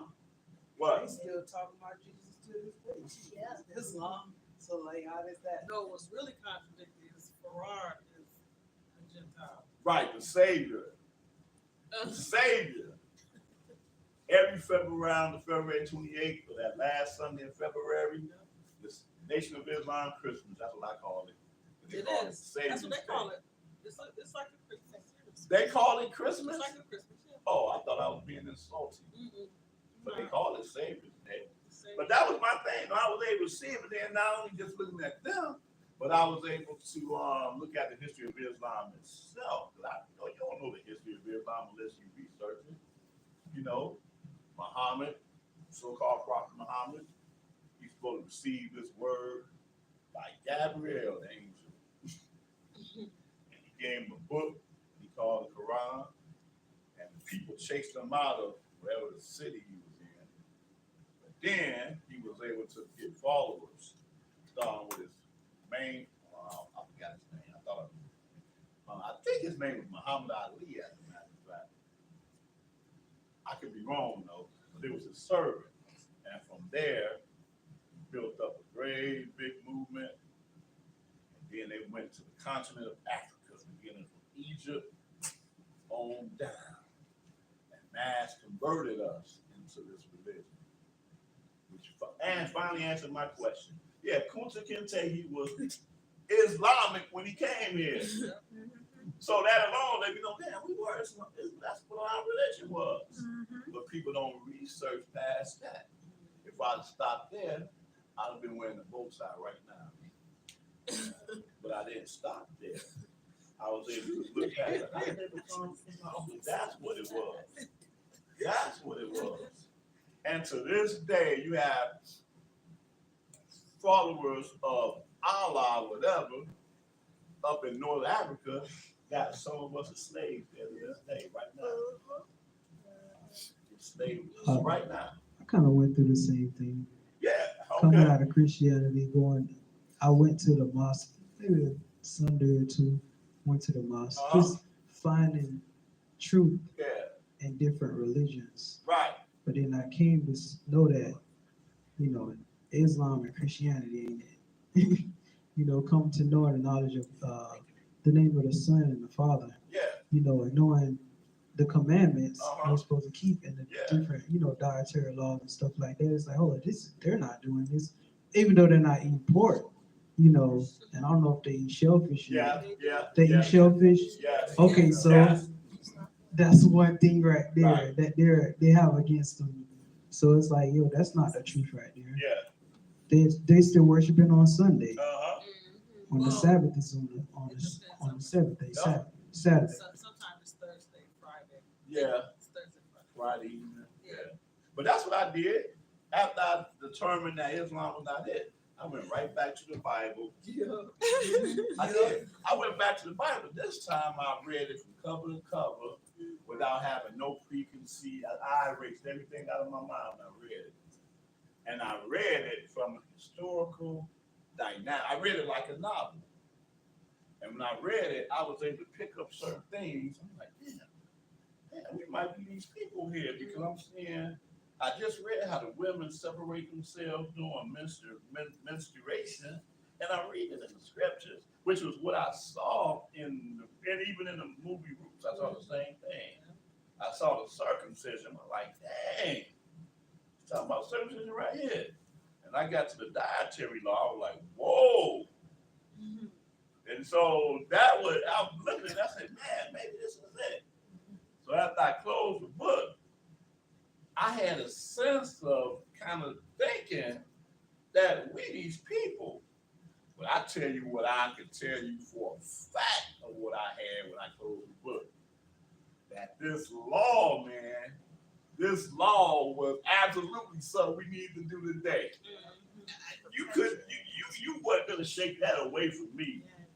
If there was nothing else that I I knew that from a fact. I said, man, what I'm gonna do? Maybe I might visit the Seventh-day Adventist or whatever. I just knew it. And then the brother told me about the Hebrew congregation, the Israel of God, and it was a done deal for me at that point. What's going on, engineer? My amp is messed up. Testing one. Oh man, and that ain't the cord, right? Yeah.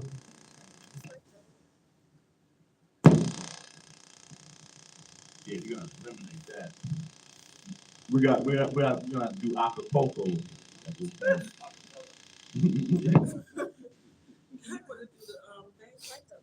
No, you're gonna have to deal with that at another time. Anyway, let's finish this, man, so we get out of here. Verse 64. And Yahweh shall scatter thee among all people, from one end of the earth even unto the other. And there shalt you serve other gods, which neither thou nor thy fathers have known, even wood and stone. He said that again for a second time. And one thing about these words that we're reading, it's like you can't say, oh, that's maybe some of us. That's maybe, It's collective affirmation. He gonna scatter you among all people from one end of the earth into the other. And they ain't even know nothing about the one end of the earth. The whole Western Hemisphere was not even a thought. But it said you're gonna be scattered from one end unto the other end, and there you shall serve other gods, which neither you or your fathers have known, even wood and stone. So in all these nations, they're gonna have wood and stone idols that they serve. They're gonna put names to them. And every last one of them names and images, it's not the Father. If you got there tied up off a boat or whatever, and they try to tell you what their God is, that's not me. That's not me by no stretch of the imagination. I don't think I've ever heard anybody call Jesus the God of wood and stone. Search that online and see if somebody else ever said that. I don't think I've ever heard nobody say Ships that. was made of it. Huh? The ships were made of it. Oh, right. That was the name of the first ship, as a matter of fact. One of the ships of Tarshish. Yeah. Jesus of Lubbock is what it was called. But they nicknamed it the good ship Jesus. So our first exposure to that name was the name of the boat. How about it? Go ahead. And among these nations shalt thou find no evil, neither shall the sole of thy foot have rest. But Yahweh shall give thee there a trembling heart, and failing of the eyes, and sorrow of mind. Right, that's what you're gonna find, especially if you live among ourselves in these neighborhoods. That's what you're gonna have. It's gonna be a part of life. A trembling heart, failing of our eyes, and the sorrow from one end to the other. Go ahead.